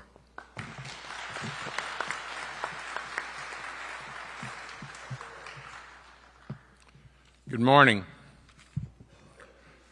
I'd like to thank the Foreman family, his wife, his sons, his daughters, grandchildren, for asking me to participate in the celebration of life for George Edward Foreman, affectionately called Big George. And to our out-of-town guests, particularly the fighters in the room that have traveled here to celebrate George's life, I'm sure you still have some bumps on your head delivered by George. You know, God does not allow us to decide when we lose a loved one, a friend, or in this instance, even a hero to our city, our state, our nation, and the world. I stand before you as the mayor of the city of Houston. And I know I speak on behalf of all Houstonians to thank George for helping us become a great city. He never forgot where he came from. And also as a friend, in 1973, 50 years ago, as a young state representative, Mickey Leland was a colleague of mine. We were friends. And it was very special that Mickey asked me to meet George Foreman for a photograph and a visit. George had won the Olympics in '68. He had just become the world heavyweight champion. I was in such awe of him. He had hair then. I had hair then. And he and I cherished that picture many times through the year. And what I remember most, certainly remaining in contact periodically through our careers, of all the traits that I could mention, his faith, his family, his boxing career, certainly his business career, the one that stands out to me as a friend of George Foreman, he never forgot where he came from. That is so significant for someone that reached such acclaim and worldwide recognition. He knew and recognized it started in Houston, Texas, in Fifth Ward, Texas. For our guests from out of town, Fifth Ward's about 4 or 5 miles northeast of here, historically neglected community. And about a year ago, George called me. I'd just been sworn in as mayor, and he said, Mayor John, I want you to come out to the house because I want to discuss with you how we can partner to give youth across Houston the opportunity that I received. Now, you remember, George dropped out of Wheatley High when he was 15 years old. Got a second chance of joining the Job Corps. It was a great society opportunity to give young men and women a second chance. He went to San Marcos, got his GED, was recognized for his athletic skills. So he asked me about a year ago, what could we do together? How could we use his ministry to assist young people with an education, health care, job training? It was special. Certainly anyone would welcome, certainly the mayor of this great city, George Foreman, would partner with our city, allow me to be in his presence, to travel this city, mentor young people like he was doing. And of course, he passed too soon. He and I shared the vision. And I want to publicly say today, his vision will live on. I am committed to George's vision across Houston, certainly the community in which he grew up. His church was located in Northeast Houston, very close to where he went to school. So let me just ask everyone present today, join me in carrying out George Foreman's mission for young people, not only in Houston, but across the United States and the world. So let me, before I sit down, we did a proclamation at the city this week. It's present. It speaks of his success story, his love for his family, his business success, but really remembering where he came from. So I, John Whitmire, Mayor of the City of Houston, do by here claim April 14th is George Foreman Day in the entire city of Houston.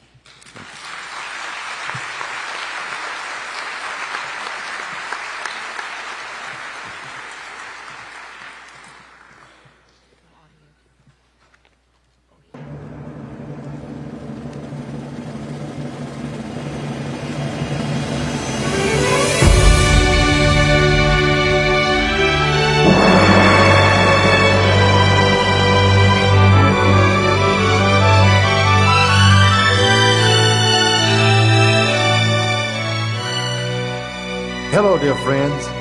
I'm George Foreman. Most of you know me as the old boxing champ. I won an Olympic gold medal in 1968.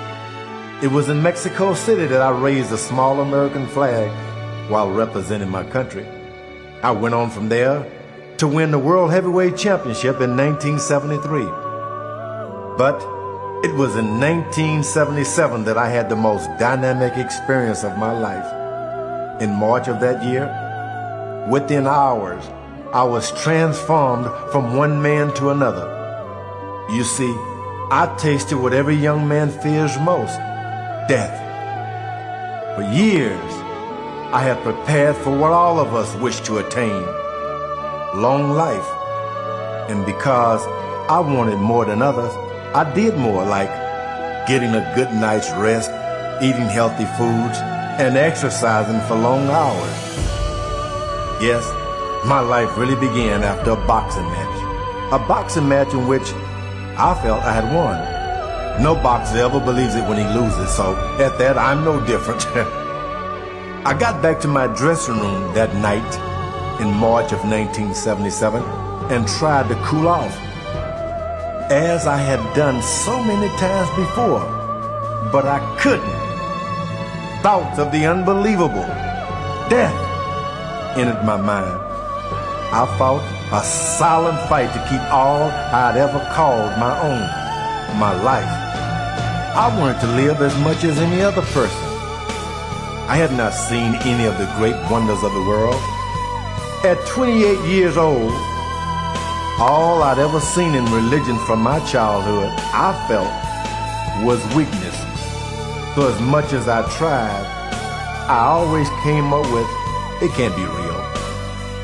Though I would say from time to time, there must be a God somewhere. If he lives, he has got to be with me because I was rich and there were so many that were poor. Well, that night in the dressing room, I lost my fight with death. I heard a voice within me ask, if you believe in God, why are you scared to die? I was afraid. I had not said goodbye to my mother or my children. Okay, I said, I believe in God, but not enough to... Before I could say die, I was out of this life. In a vision, in a split second, I was dead under my feet, above my head, and all around me was nothing but nothing. All of my days I had prepared for life. Now I was dead. No one to help me as in life. Nothing but loneliness and hopelessness. Everything I had worked for years was as ashes crumbling behind me. I don't care if this is death. I still believe there's a God, I said. Then I was alive again in that dressing room. This time I knew there was God and that he had helped me. I did not care about anything else. It's so hard to put into words what happened to me. So I have to write with my heart about what did and what has become of my life. And today, my hope is that with these songs, I declare the love of God. Please listen to the songs I have written.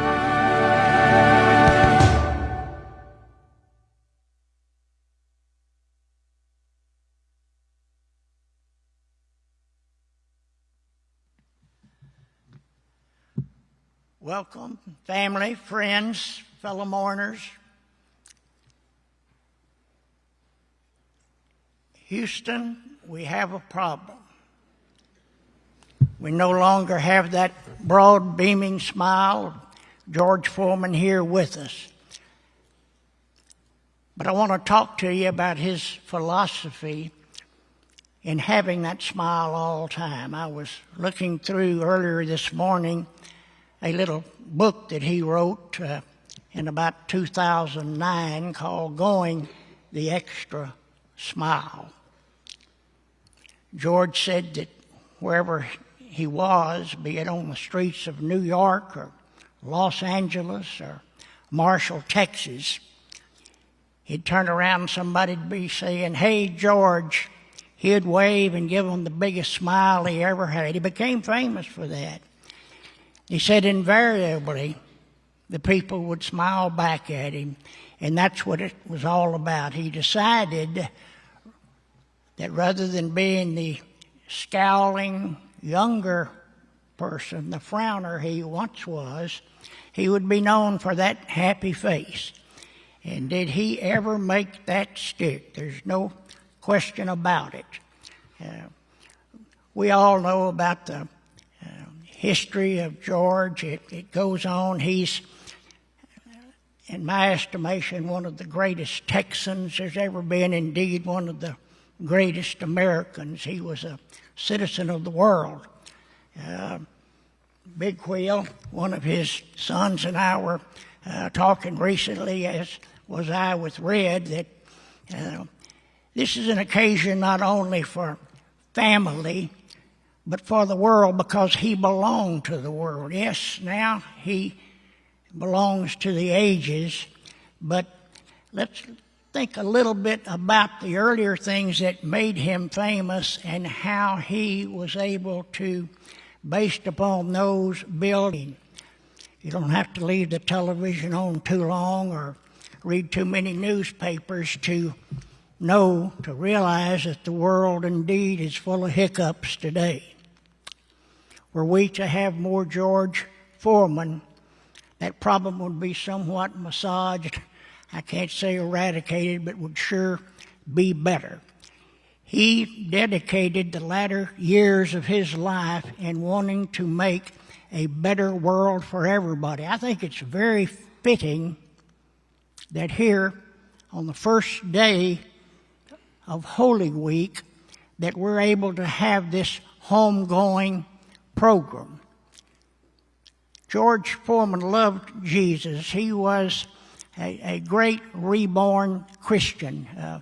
I've thought about what people in the Bible that George reminded me most of, and of course we can all look to the Old Testament and think about the strength of Samson, the leadership of Moses taking the downtrodden out of bondage, out of the wilderness. I'll give you a little homework assignment. Look in your New Testament and read a bit about Barnabas, because Barnabas reminds me of George in part. Obviously, also, we've got to think in the New Testament about Lazarus, because if anybody ever had a near death, and in his own estimation, a death and return from death experience, it was George.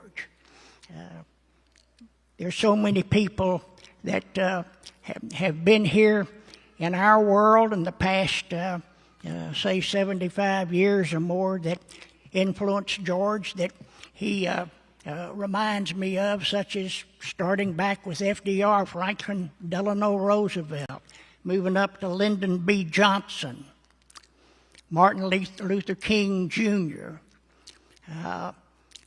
There were so many people that wanted to help the shortchanged, the downtrodden by perhaps moving that jar of jam to a lower shelf where the little person could have a taste and get the inspiration for perhaps working to seek what it would take to have that for himself or herself.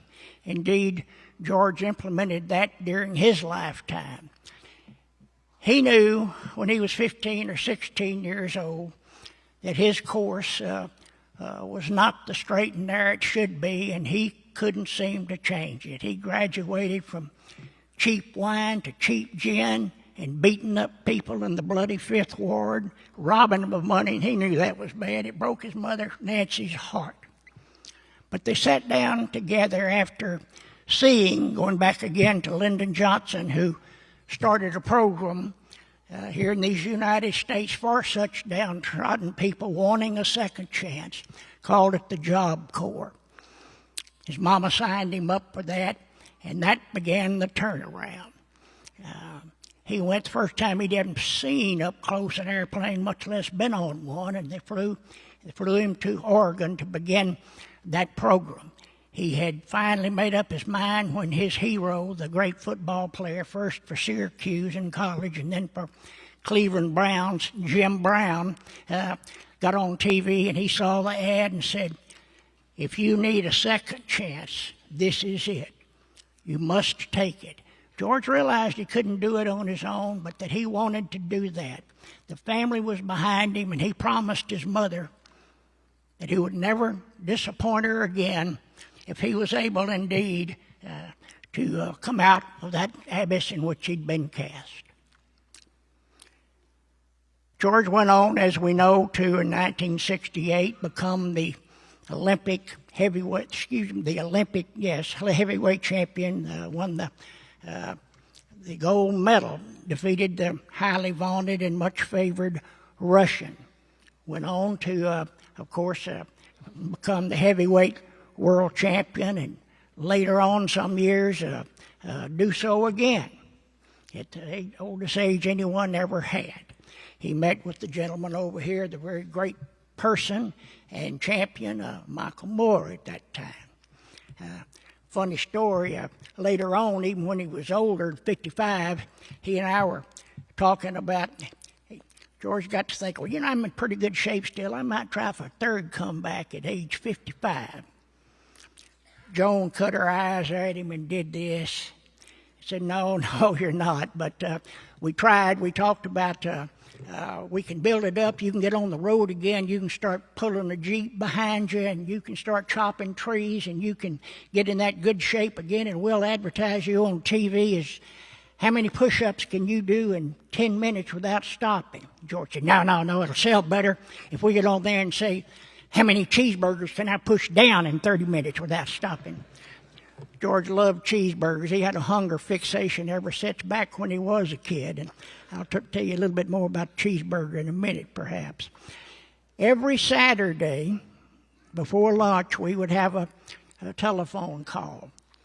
We'd start off talking about horses. George loved horses. I don't remember whether it was Will Rogers or might have been Teddy Roosevelt or Winston Churchill, but one of them is given credit for saying there's something good about the outside of a horse for the inside of a person.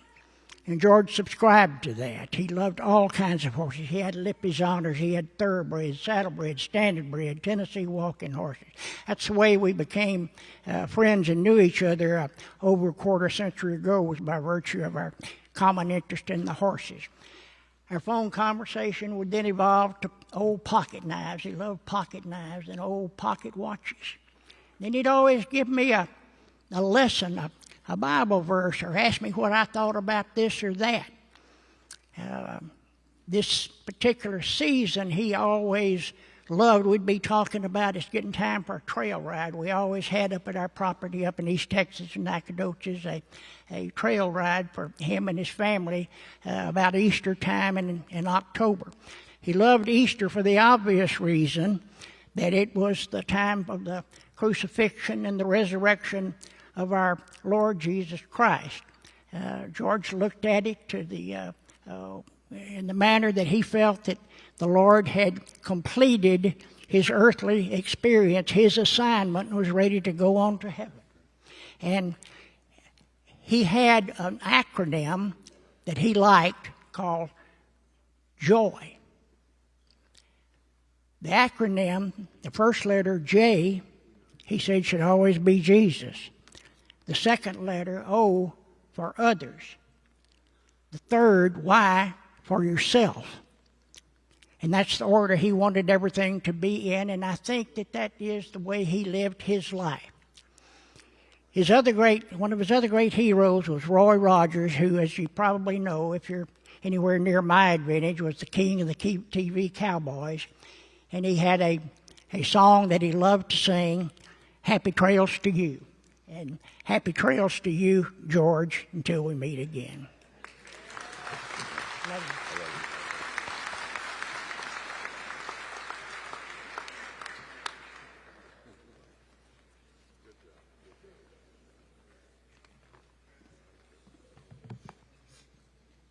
Good morning. First, I'd like to thank Joan and the family for allowing me to say a few words about George. George was boxing when I met him, but I never knew George the boxer. I only knew George as the man. People always ask me, how did you meet George? We grew up in the same neighborhood, so you grew up with, no, George 5 years younger than me. He was a little boy when I was growing up. But when I met George, I came to understand that George was pure. A lot of people, and even he says when he was young, he was a bad boy. But I realized George was never a bad boy. When he was young, he was a good boy who did bad things. He says he was converted. He was never converted. George was always good. He just learned who he really was. He learned his foundation. How did I meet George? George started giving me money when I was dean of law school. Didn't know him, never met him, get checks in the mail. When I became president, George gave me a large contribution to the university. I called Nancy, the person that I'd been communicating with all these years, and I said, Nancy, I have to meet George. I have to talk to George. I have to personally thank him for all the contributions he's made to Texas Southern University. And she said, the only way George will meet you if you come to church. If you come to church, he will talk to you afterwards. At that time, Nancy didn't know that I made a contract with myself at 19 years old. I walked out of the church. So for the rest of my life, I had to explain to people, I didn't leave God. I left the church because I couldn't deal with all the hypocrisy in the church. But I went to George's sermon, went to his church, heard him preach. We talked afterwards. I really liked what he said. And so I went back the next Sunday. Another very, very moving sermon for me. So that Wednesday, my secretary buzzed me. She said, George Foreman is here to see you. I said, George Foreman? She said, yes. So George came in and I said, George, you know, I'm not always in my office. I have meetings. I'm out of town.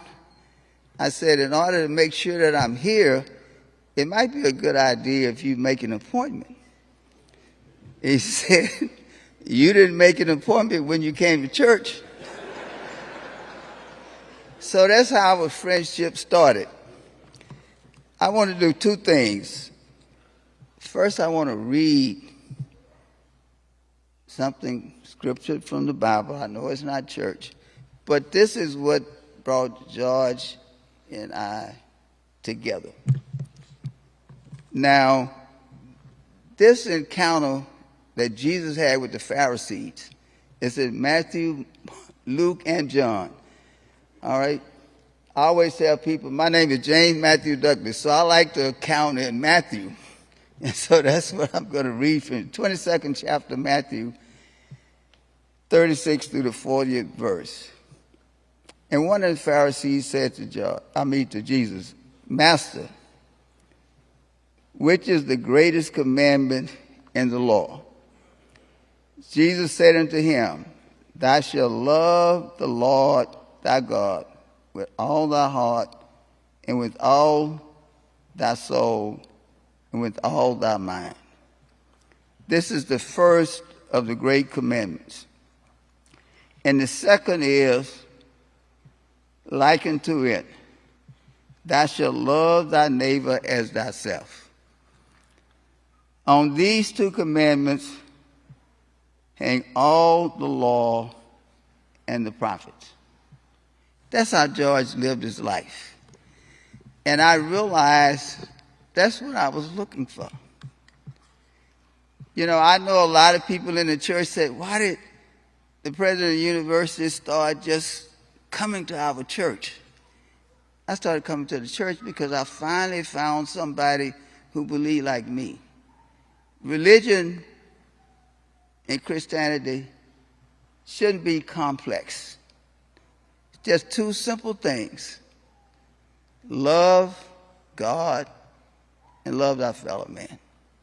I know Michael Harris always talk about George being the love man because he preached love all the time.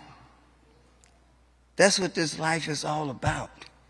It's all about love. And George was pure because George lived and believed what he preached. So that's how George and I became friends. George was always volunteering me to do things.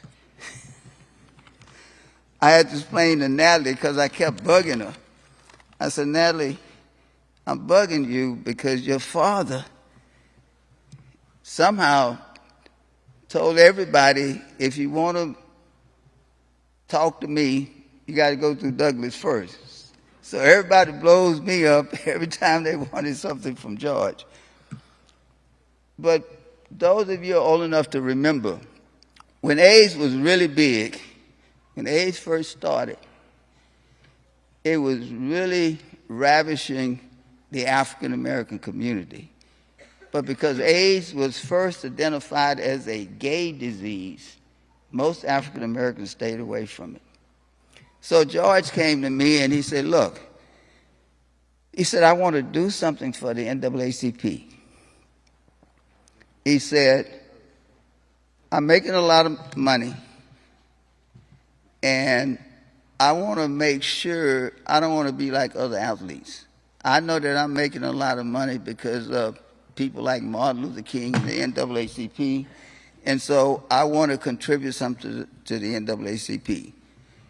So George ended up contributing $200,000, and at the meeting he asked me to read this, and I'm going to read you what he asked me to read. It's very short, but it shows what George was all about. And it says, my brothers and sisters in the struggle, with the ushering in of a new millennium and century, and so this is 2000.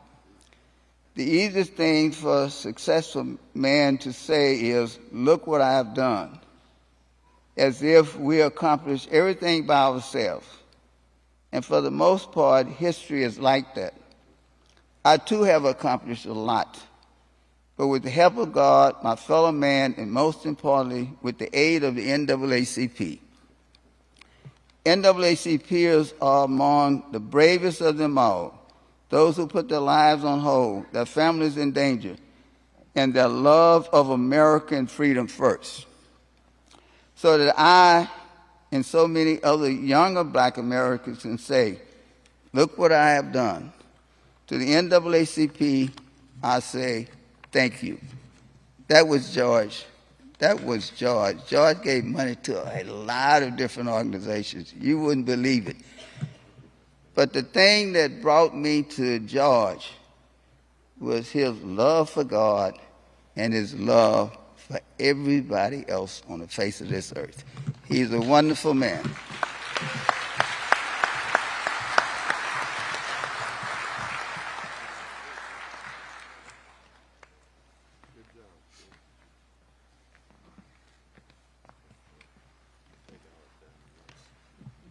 Good morning.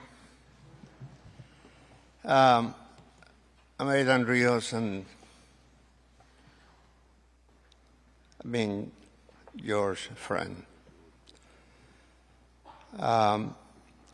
Honorable Mayor John Whitmire, officers of the City of Houston, dear Mary, your children, family, and friends. George lived by Jesus' commandment that you love one another as I have loved you. George abided by Jesus' definition of a friend. Greater love had no man than this, that a man lay down his life for his friend. George loved us and was ready to give his life for his friends, for you, anytime, anywhere.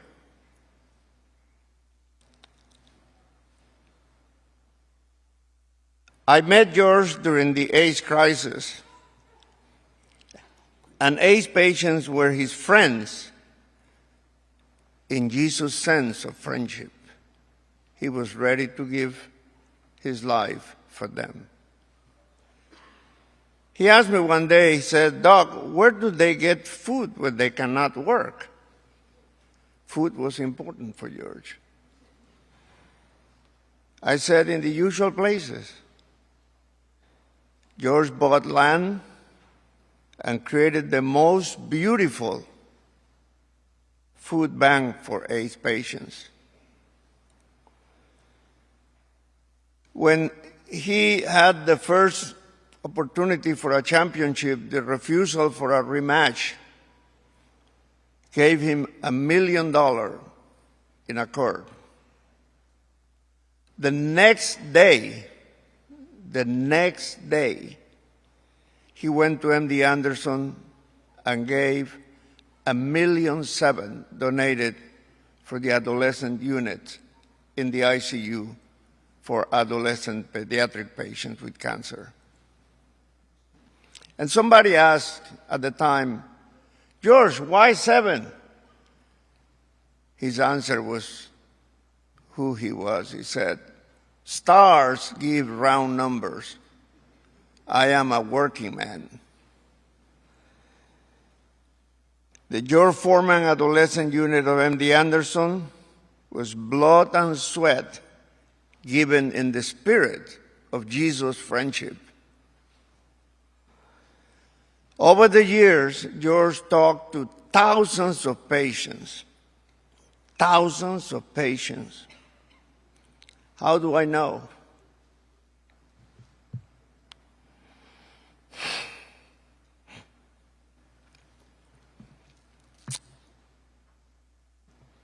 I place the calls.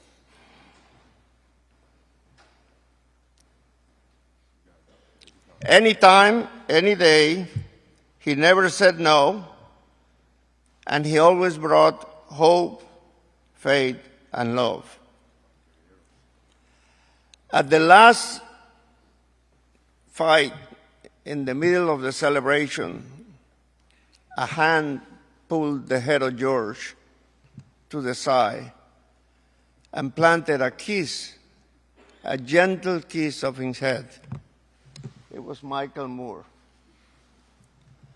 That picture tells the story, the beautiful story of these two champions and who they are. He loved my country, Panama. Walking out of the dressing room, he had the presence of mind of telling me, the reason I asked you to wear that t-shirt is because I want the world to know that a man from Panama was in my corner. On an interview last year, somebody said, George, can you send a message to Panama? And in his beautiful voice, he said, hello, Panama. This is George Foreman. I love you so much that I can feel your heartbeat. Oh my God, when that tape got to Panama, everybody said, George for president. Love from Jesus' best friend. That was George for the world and for each of you. Thank you.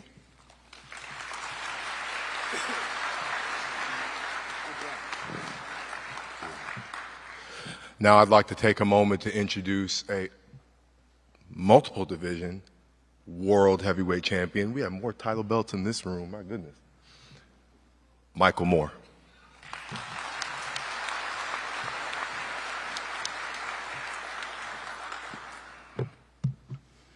Hello, everyone. Well, I will forever be connected to George Foreman. We went from being competitors in 1994 to having a relationship built on respect for over 30 years. George is boxing royalty, Olympic gold medalist and a two-time heavyweight champion, and also an inductee into the International Boxing Hall of Fame. This man fought competitively in 4 separate decades. The older George smiled all the time. We remember that smile, right? Do not be fooled. When that bell rung, he was all business. What's so funny? For real? Oh, I'm joking. George then introduced himself to another generation of boxers and fans as an analyst for HBO Boxing. George was a champion in life. His faith transformed a shy country boy from Texas to a successful businessman and a voice for the less fortunate. His capacity to reinvent himself, learn from the past, and re-engage with the world shaped boxing and the public for over 50 years. We should all learn from the life of George. We should all learn from the life that George led. Rest well, champ. Thank you.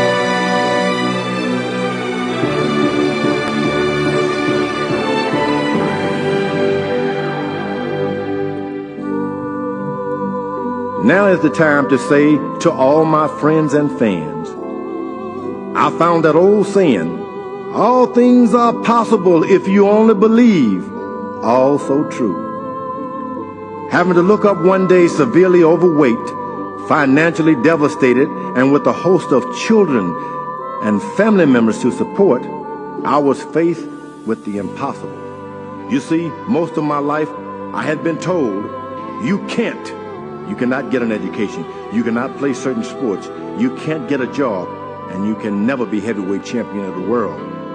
Well, in life, as hard as it was sometimes, I was able to prove otherwise. But there were some things even I had to let go because I had heard too many others say I could not. I was ordained a preacher in 1978 at the Church of the Lord Jesus Christ. I started preaching to all. about the great love of God, how he had always come to the rescue of so many in old times. And today, as always, he is here for us.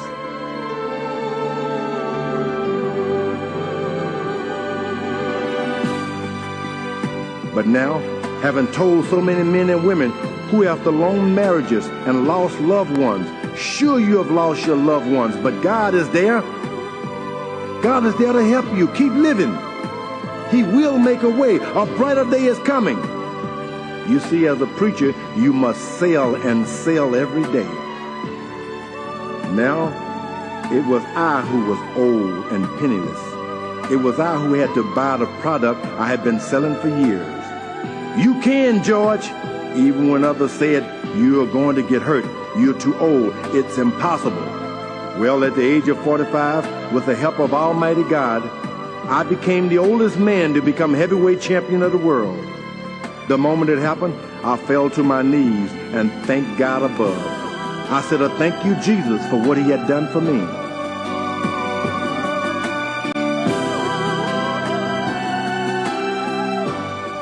Now, as you approach life and those immovable walls that comes with time, please remember me, George Foreman. Remember that I said, if you can dream it, you can do it. Does not matter what they say.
Once years ago,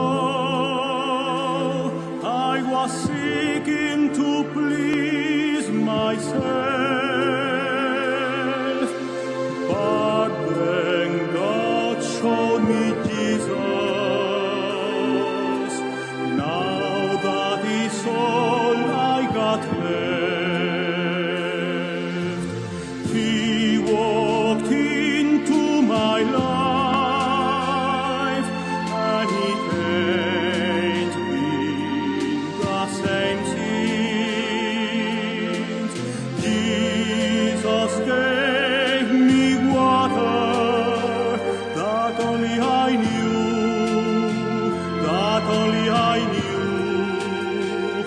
I thirsted for.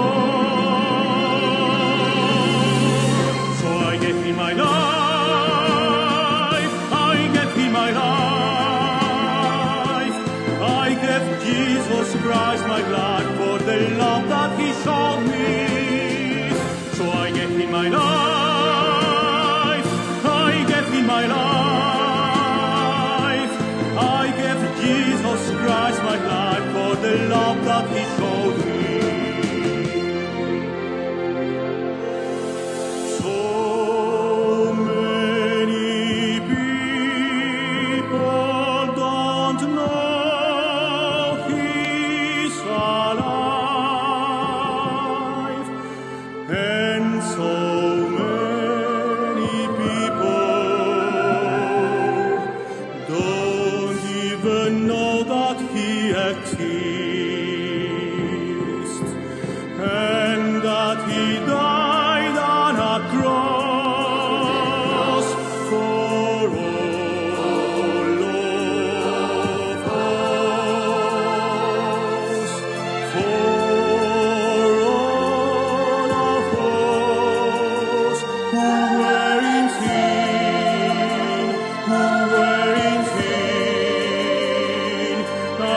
and lost.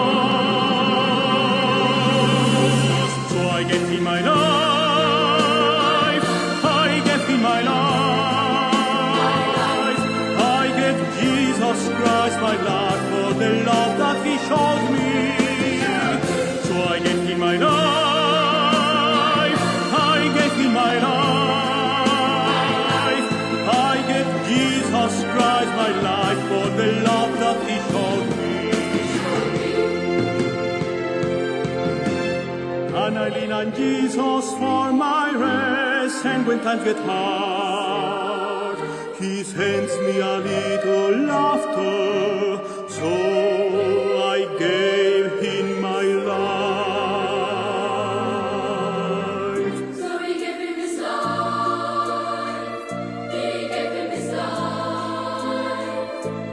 He gave Jesus Christ his life for the love that he showed him. So he gave him his life. He gave him his life. He gave Jesus Christ his life for the love that he showed him. So I gave him my life, I gave him my life. I gave Jesus Christ my life for the love that he showed me. So I gave him my life, I gave him my life. I gave Jesus Christ my life for the love that he showed me. I gave him my life.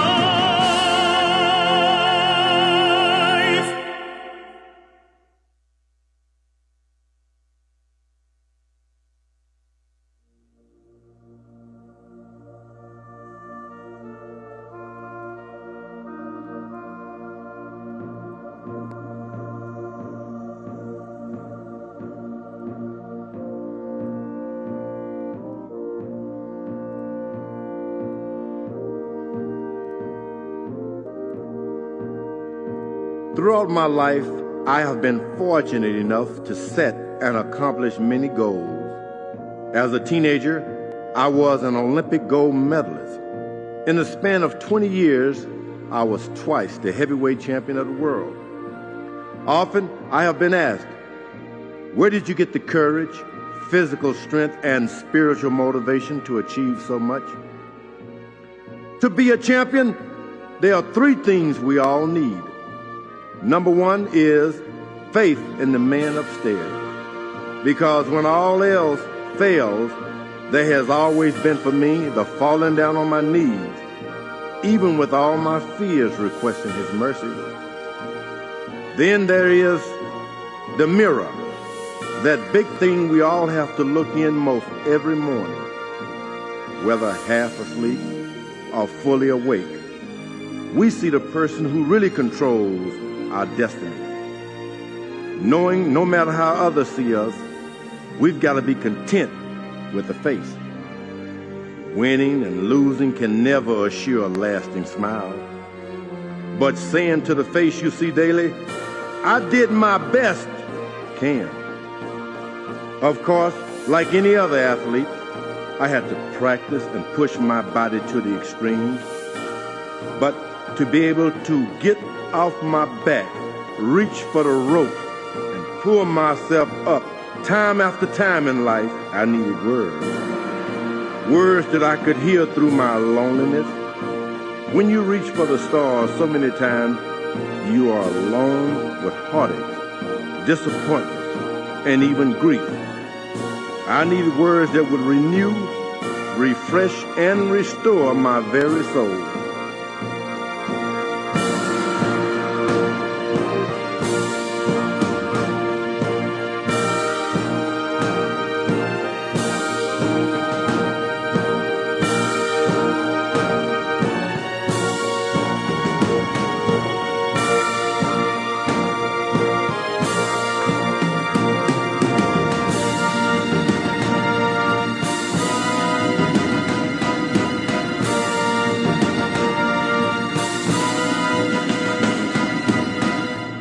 Now, with these same special words that have helped me throughout the years, I have written songs. Songs that if you listen, will help you as well as your loved ones reach as I did for the stars.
If I can help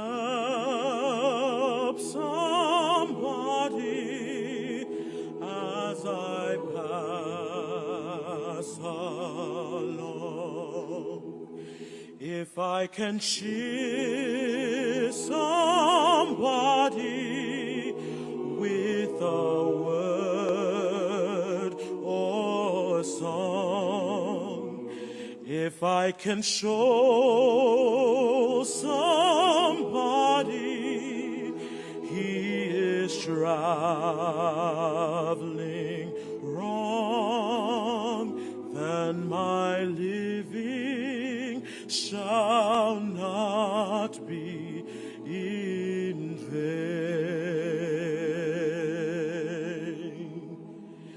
If I can do my duty as a Christian ought, if I can bring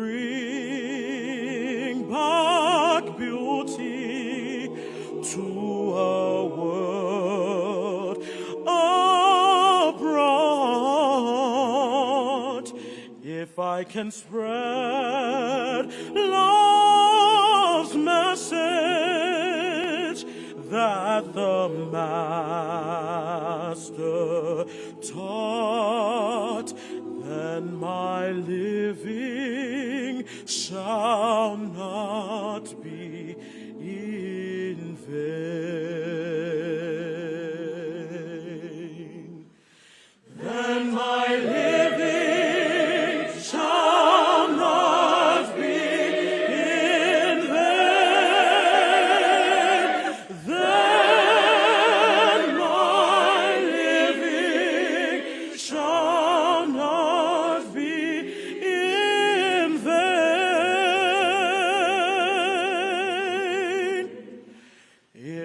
I can help somebody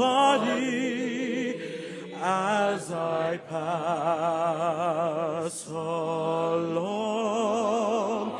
then my living shall not be in vain.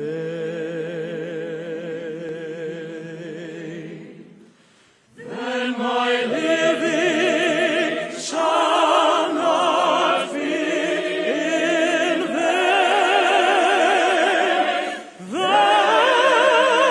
my living shall not be in vain.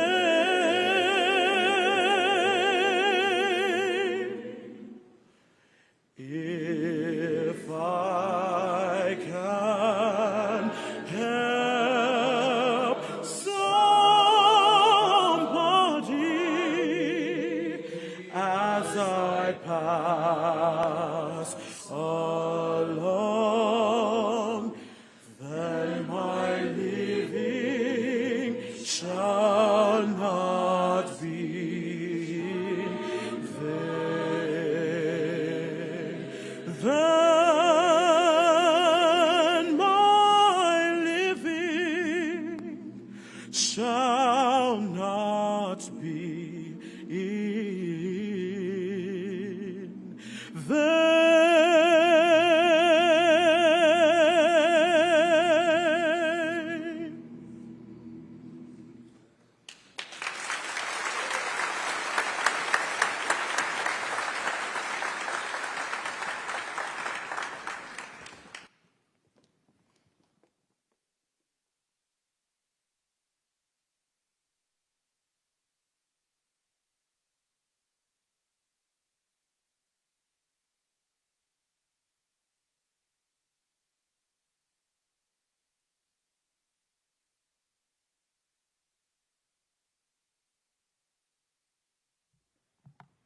I'm George Foreman.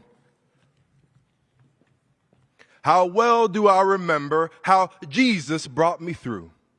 I prayed, I walked a night or two. I said, Lord, why don't you take and use me? That's all that I can do. I give my life to Jesus. What about you?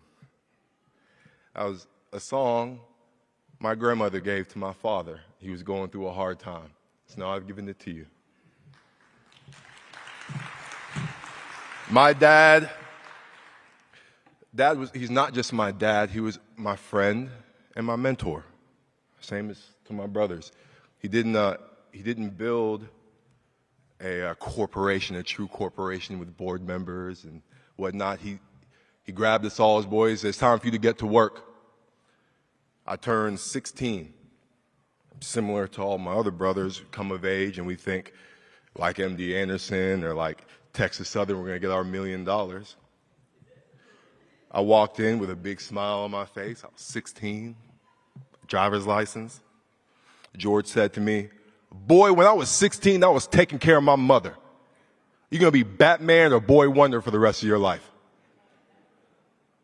Walked my way right out of there and made myself to my room.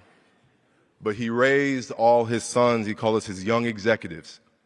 We didn't really have a choice in that. He made us get to work, whether it was digging post holes on the ranch, trying to catch, rein in, and train young 2-year-old horses. If you ever met a 2-year-old horse, my goodness, Craig, you know. George was the son of Nancy Ree and J.D. Foreman. His love for his parents was legendary, as he always talked about how much he loved his mother and his love for his father. We affectionately called him Granddaddy. Granddaddy would grab George by the head as a boy and say, hit like Jack Johnson, stronger than Jack Dempsey, jump back 10 feet and hit you. He bragged on him. The future heavyweight champion of the world, he said that to a little boy. Born in Possum Ridge, Marshall, Texas, he was one of 7 children and often talked about the challenges he and his family faced. Life was a struggle, and his family moved to Houston for a better opportunity. He used to say, I was so poor, we were just po. We couldn't even afford the second OR. But Dad was searching for trouble, or trouble just seemed to find him. You all know the story of him robbing people on the streets in Fifth Ward, but what many don't know is he often robbed people to give a little something to his family, help his mother out. But it was his mother that shamed him from being a thief. You know, one thing about our family, we never had any thieves in our family, she would say. And George would look around, who told on me? His love for his family, and in particular his mother, set him on a journey that would take him all over the world. The story goes, he got in so much trouble, Grandma Nancy had him enlisted into the Job Corps. Even had the great Doc Brodus say, George, Doc, you need to come and get him. He's down here drinking and fighting. Come and get him. And Doc came and picked George up, took him back to the Job Corps Center, and made an Olympic gold medalist out of him. He said he got the gold medal and was going to go back and get to work. And somebody said, you know, George, you keep fighting, you can make $1 million. That's all he needed to hear. The rest is history. And it was that love for his baby sister that ultimately led him to finding God, or God finding him. His deep love for his sister Mary, as you know, when he learned of his sick nephew, George Edward, named after him. That led him to a quick, brief talk with God. You know, he died after that. He told God, why would you take this kid? He's just a kid. You're going to take a little kid out of the world? Take me. I'm a champion. I've seen the world. Don't take a little kid. What's wrong with you? Take me, he said to God boldly. The man had courage. Some people have dogs, horses. George raised a lion and a tiger. So when he got into a fight or got into the ring, he knew how to stare a man down and be unflinching. The man who loved to stare down a lion and a tiger even swung on a lion to save his brother, my uncle, Sonny Boy. Love. That's the power of love. He loved family so much, he brought a whole row of houses so every one of his cousins could own a house exactly where they wanted, on Gano. Love, I'm telling you. Love.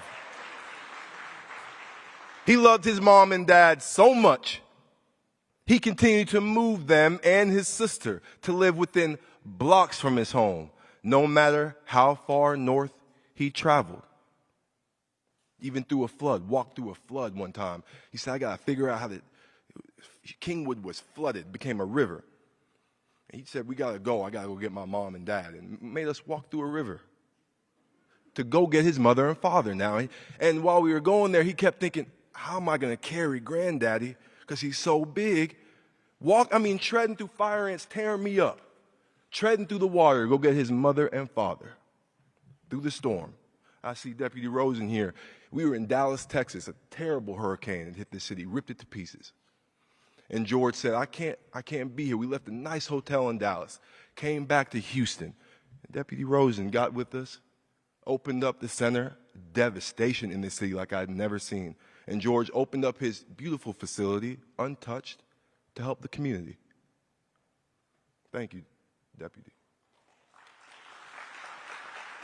He shared daily with my siblings and I so many stories of his life. He was a great storyteller, great musician.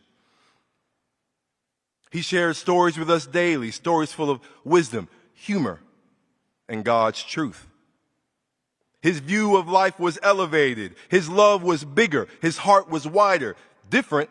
His love was so great that every single person, he challenged everyone to be kind because he knew that was the way. As mom, siblings, children, grandchildren, great-grandchildren, cousin, nieces, nephews, brothers sit before me, I want you to know you have witnessed and received the greatest love. The only greater love than this is the love of Jesus Christ. I know with certainty he is sitting now at the throne, having a talk with his friend Jesus, seeing his loved ones. He always talked about living right and doing right so he could see his mother's face. Now, I guarantee that's where he is right now. Rest well, Dad. We will carry your love with us always.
Just Lord, take my hand, lead me on, let me stand. I am tired. I am weak. I am worn through the storm, through the night. Lead me on to the light. Take my hand,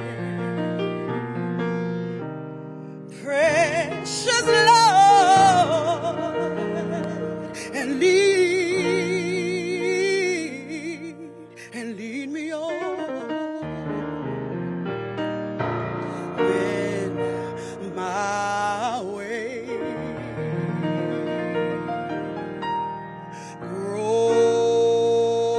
grows straight, precious Lord, linger near. When my life is almost gone,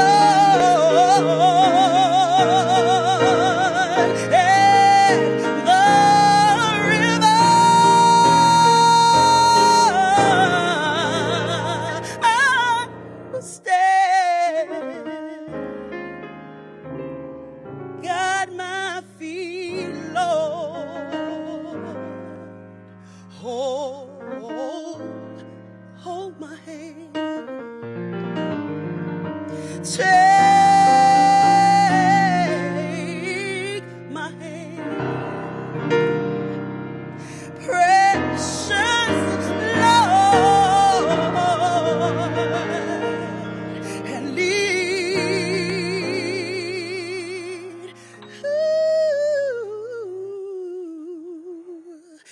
lead me home.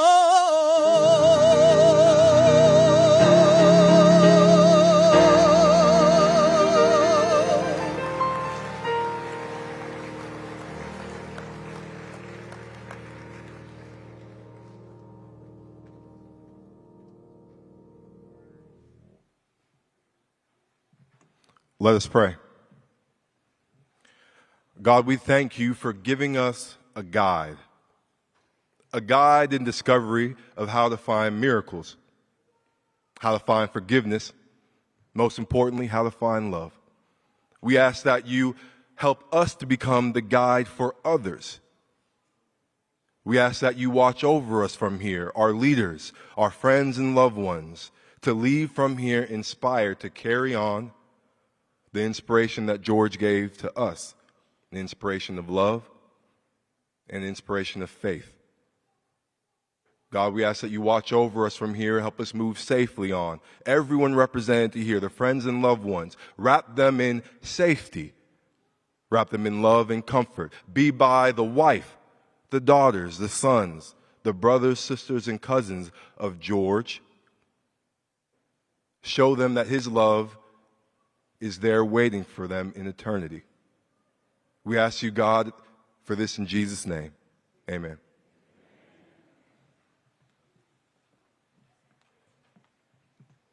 Ladies and gentlemen, thank you for coming out today. Please remain in your seats while we allow the family to exit the theater. Thank you very much.